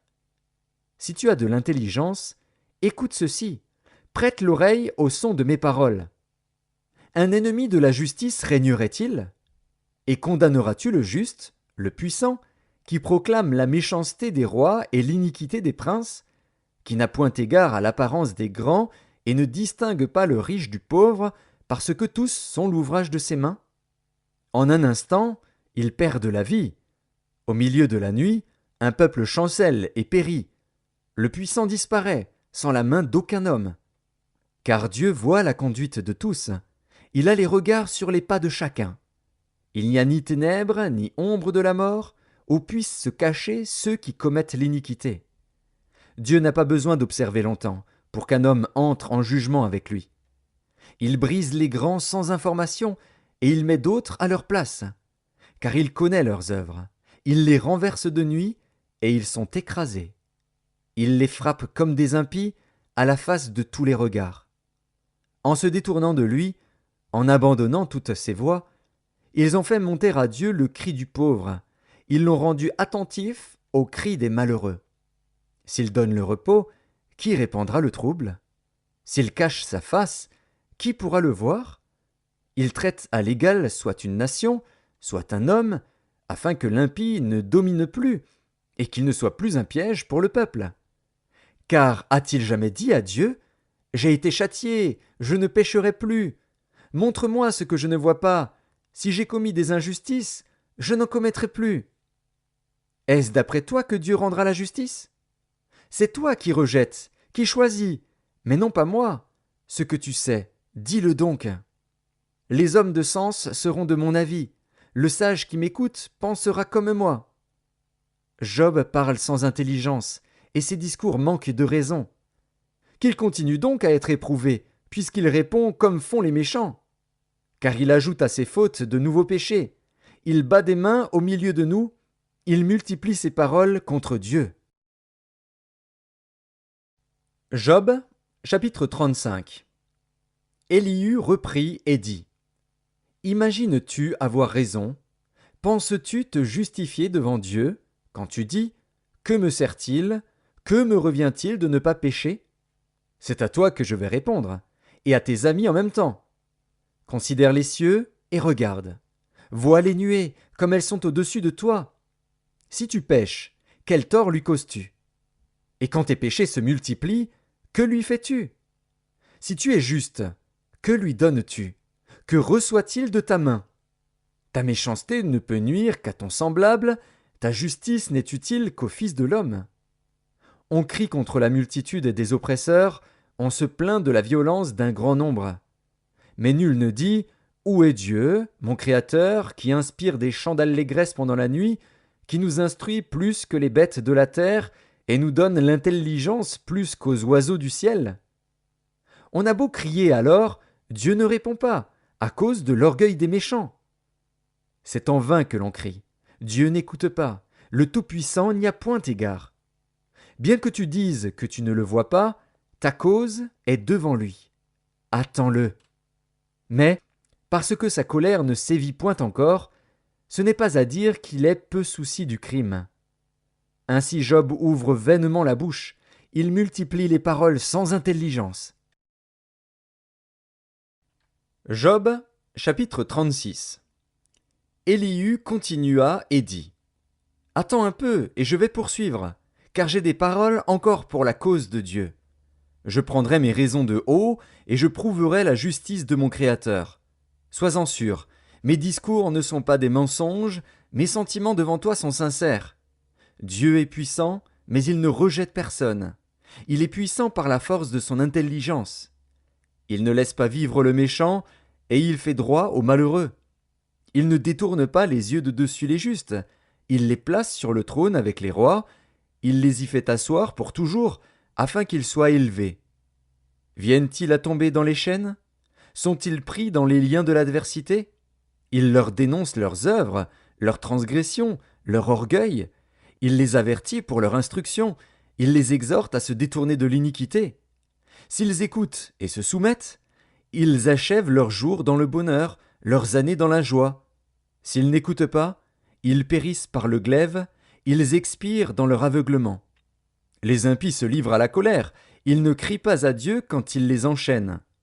Ils perdent la vie dans leur jeunesse, ils meurent comme les débauchés. Mais Dieu sauve le malheureux dans sa misère, et c'est par la souffrance qu'il l'avertit. Il te retirera aussi de la détresse pour te mettre au large, en pleine liberté, et ta table sera chargée de mets succulents. Mais si tu défends ta cause comme un impie, le châtiment est inséparable de ta cause.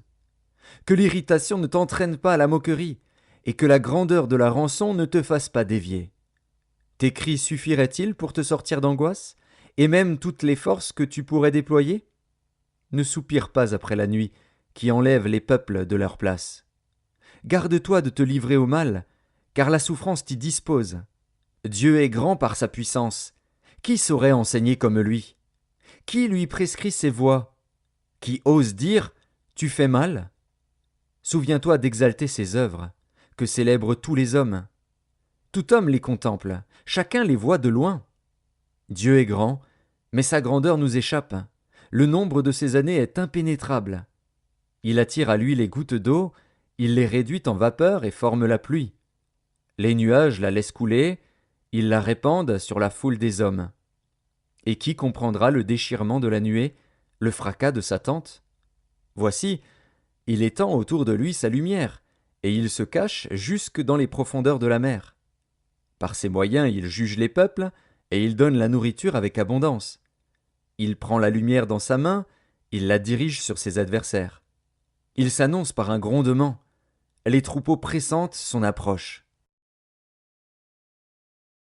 Job, chapitre 37. Mon cœur est tout tremblant, il bondit hors de sa place. Écoutez, écoutez le frémissement de sa voix, le grondement qui sort de sa bouche.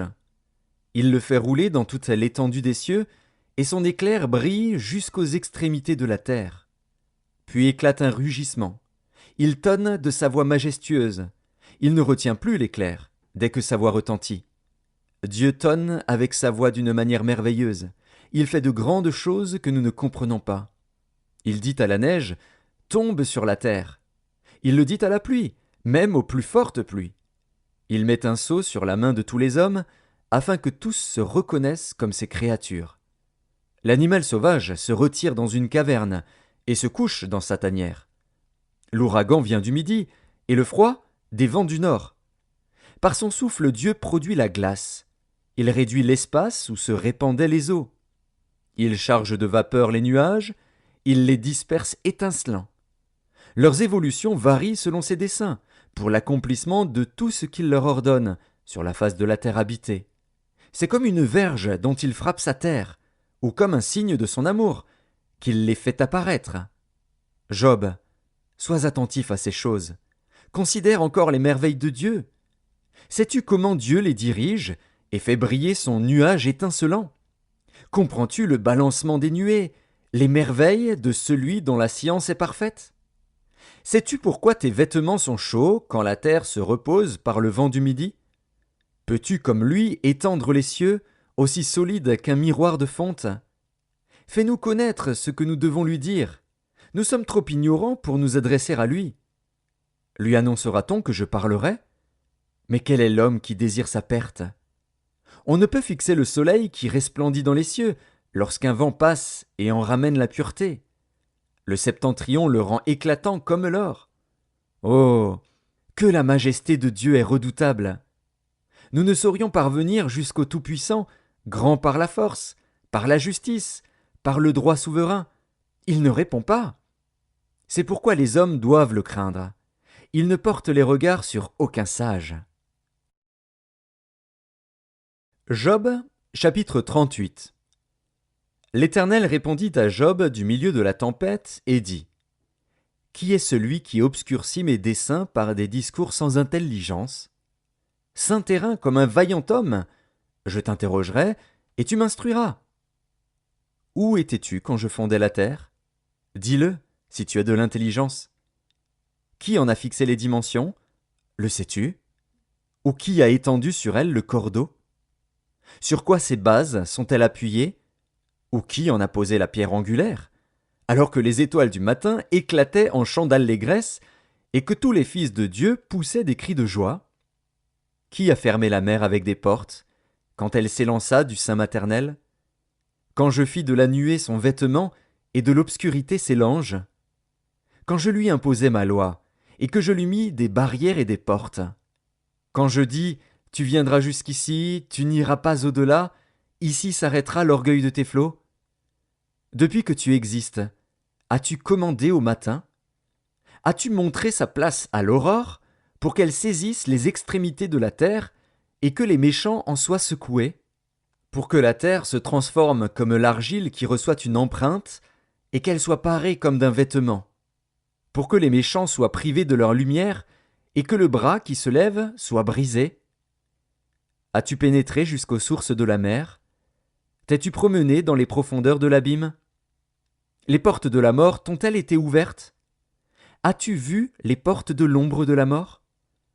As-tu embrassé du regard l'étendue de la terre? Parle, si tu sais toutes ces choses. Où est le chemin qui conduit au séjour de la lumière? Et les ténèbres, où ont-elles leur demeure? Peux-tu les saisir à leurs limites et connaître les sentiers de leur habitation? Tu le sais, car alors tu étais né, et le nombre de tes jours est grand. Es-tu parvenu jusqu'aux amas de neige? As-tu vu les dépôts de grêle, que je tiens en réserve pour les temps de détresse, pour les jours de guerre et de bataille? Par quel chemin la lumière se divise-t-elle, et le vent d'Orient se répand-il sur la terre? Qui a ouvert un passage à la pluie, et tracé la route de l'éclair et du tonnerre, pour que la pluie tombe sur une terre sans habitants, sur un désert où il n'y a point d'homme? Pour qu'elle abreuve les lieux solitaires et arides, et qu'elle fasse germer et sortir l'herbe? La pluie a-t-elle un père? Qui fait naître les gouttes de la rosée?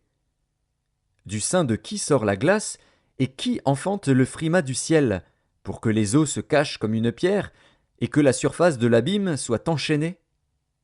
Noues-tu les liens des Pléiades, ou détaches-tu les cordages de l'Orient?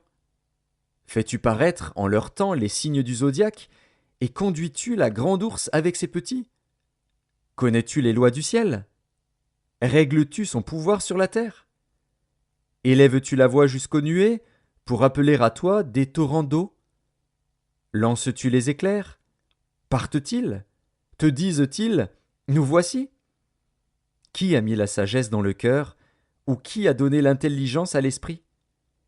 Qui peut avec sagesse compter les nuages, et verser les outres des cieux, pour que la poussière se mette à ruisseler, et que les mottes de terre se collent ensemble? Chasses-tu la proie pour la lionne, et apaises-tu la faim des lionceaux, quand ils sont couchés dans leur tanière, quand ils sont en embuscade dans leur repère? Qui prépare au corbeau sa pâture, quand ses petits crient vers Dieu, quand ils sont errants et affamés? Job, chapitre 39. Sais-tu quand les chèvres sauvages font leurs petits? Observes-tu les biches quand elles mettent bas? Comptes-tu les mois pendant lesquels elles portent, et connais-tu l'époque où elles enfantent? Elles se courbent, laissent échapper leur progéniture, et sont délivrées de leur douleur. Leurs petits prennent de la vigueur et grandissent en plein air, ils s'éloignent et ne reviennent plus auprès d'elles. Qui met en liberté l'âne sauvage, et l'affranchit de tout lien? J'ai fait du désert son habitation, de la terre salée sa demeure. Il se rit du tumulte des villes, il n'entend pas les cris d'un maître. Il parcourt les montagnes pour trouver sa pâture, il est à la recherche de tout ce qui est vert. Le buffle veut-il être à ton service? Passe-t-il la nuit vers ta crèche? L'attaches-tu par une corde pour qu'il trace un sillon? Va-t-il après toi briser les mottes des vallées? Te reposes-tu sur lui, parce que sa force est grande? Lui abandonnes-tu le soin de tes travaux? Te fies-tu à lui pour la rentrée de ta récolte? Est-ce lui qui doit l'amasser dans ton air? L'aile de l'autruche se déploie joyeuse. On dirait l'aile, le plumage de la cigogne. Mais l'autruche abandonne ses œufs à la terre, et les fait chauffer sur la poussière. Elle oublie que le pied peut les écraser, qu'une bête des champs peut les fouler. Elle est dure envers ses petits, comme s'ils n'étaient point à elle. Elle ne s'inquiète pas de l'inutilité de son enfantement. Car Dieu lui a refusé la sagesse, il ne lui a pas donné l'intelligence en partage. Quand elle se lève et prend sa course, elle se rit du cheval et de son cavalier. Est-ce toi qui donnes la vigueur au cheval, et qui revêt son cou d'une crinière flottante? Le fais-tu bondir comme la sauterelle? Son fier hennissement répand la terreur. Il creuse le sol et se réjouit de sa force. Il s'élance au devant des armes. Il se rit de la crainte. Il n'a pas peur. Il ne recule pas en face de l'épée.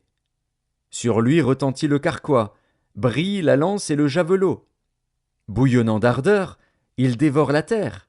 Il ne peut se contenir au bruit de la trompette. Quand la trompette sonne, il dit « En avant !» Et de loin il flaire la bataille, la voix tonnante des chefs et les cris de guerre. Est-ce par ton intelligence que l'épervier prend son vol et qu'il étend ses ailes vers le midi? Est-ce par ton ordre que l'aigle s'élève et qu'il place son nid sur les hauteurs?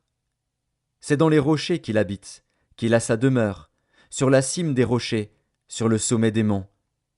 De là il épie sa proie, il plonge au loin les regards. Ses petits boivent le sang. Et là où sont des cadavres, l'aigle se trouve. Job, chapitre 40. L'Éternel, s'adressant à Job, dit: Celui qui dispute contre le Tout-Puissant est-il convaincu? Celui qui conteste avec Dieu a-t-il une réplique à faire? Job répondit à l'Éternel et dit: Voici, je suis trop peu de choses. Que te répliquerai-je? Je mets la main sur ma bouche. J'ai parlé une fois, je ne répondrai plus. 2 fois, je n'ajouterai rien. L'Éternel répondit à Job du milieu de la tempête et dit: Saint terrain comme un vaillant homme. Je t'interrogerai, et tu m'instruiras.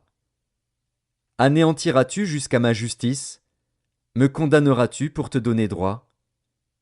As-tu un bras comme celui de Dieu, une voix tonnante comme la sienne?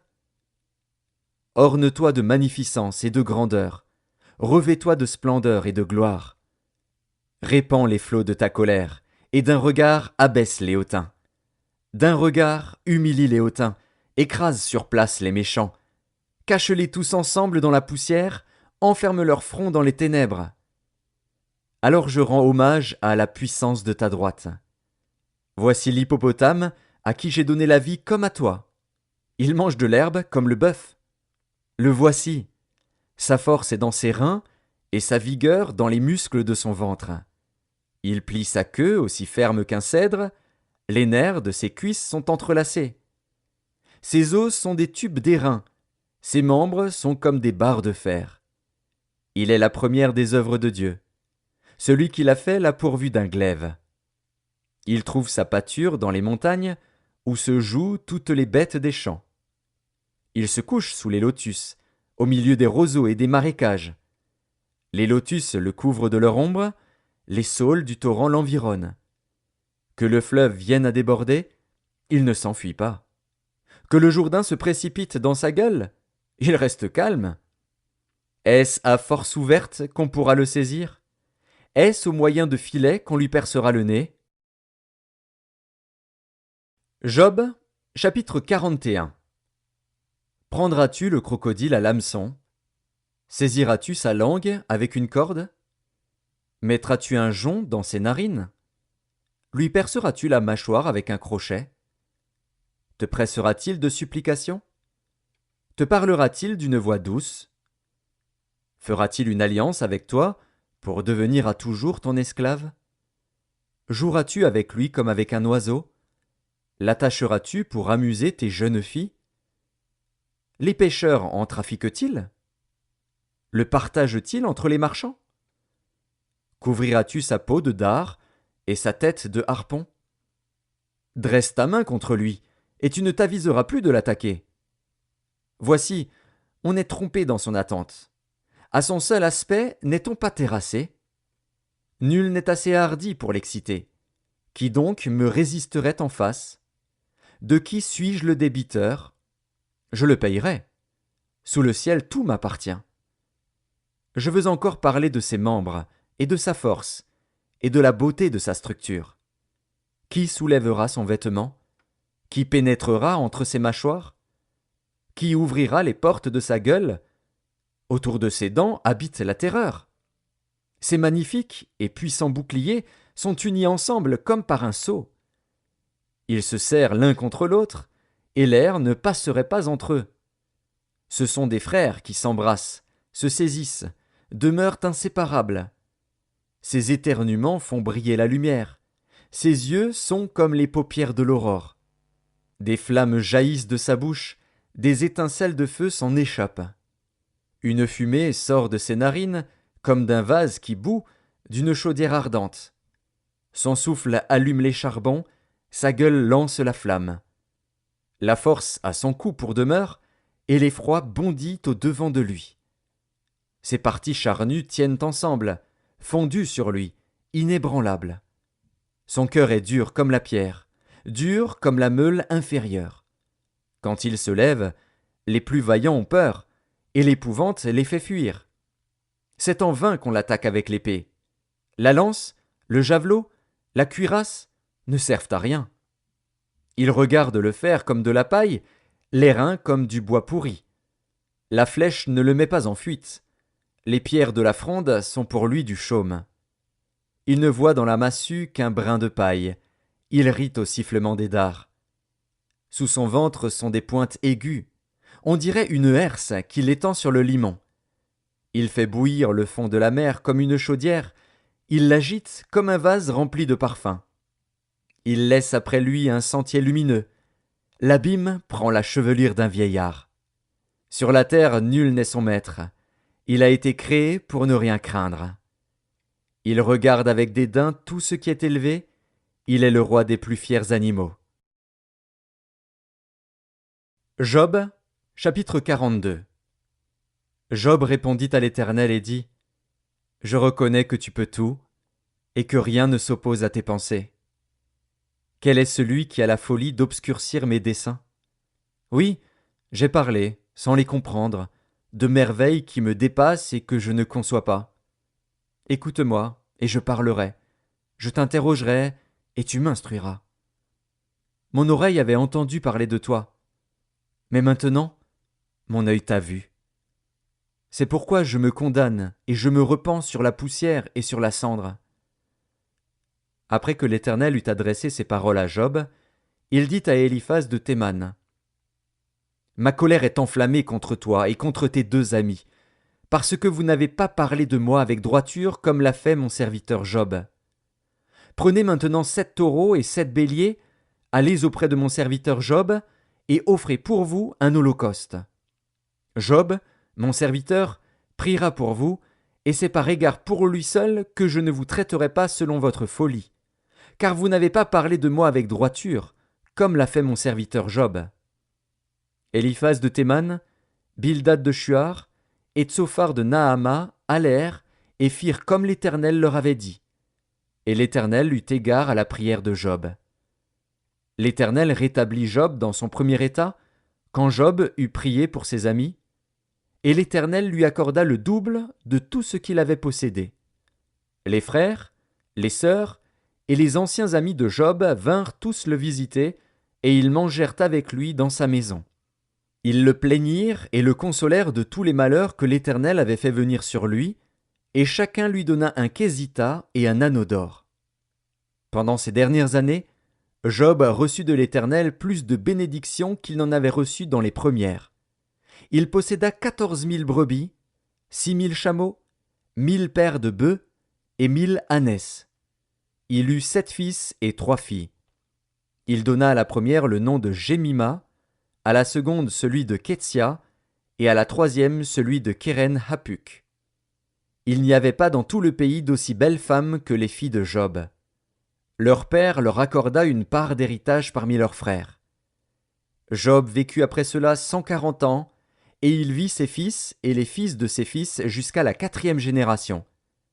Et Job mourut, âgé et rassasié de jours.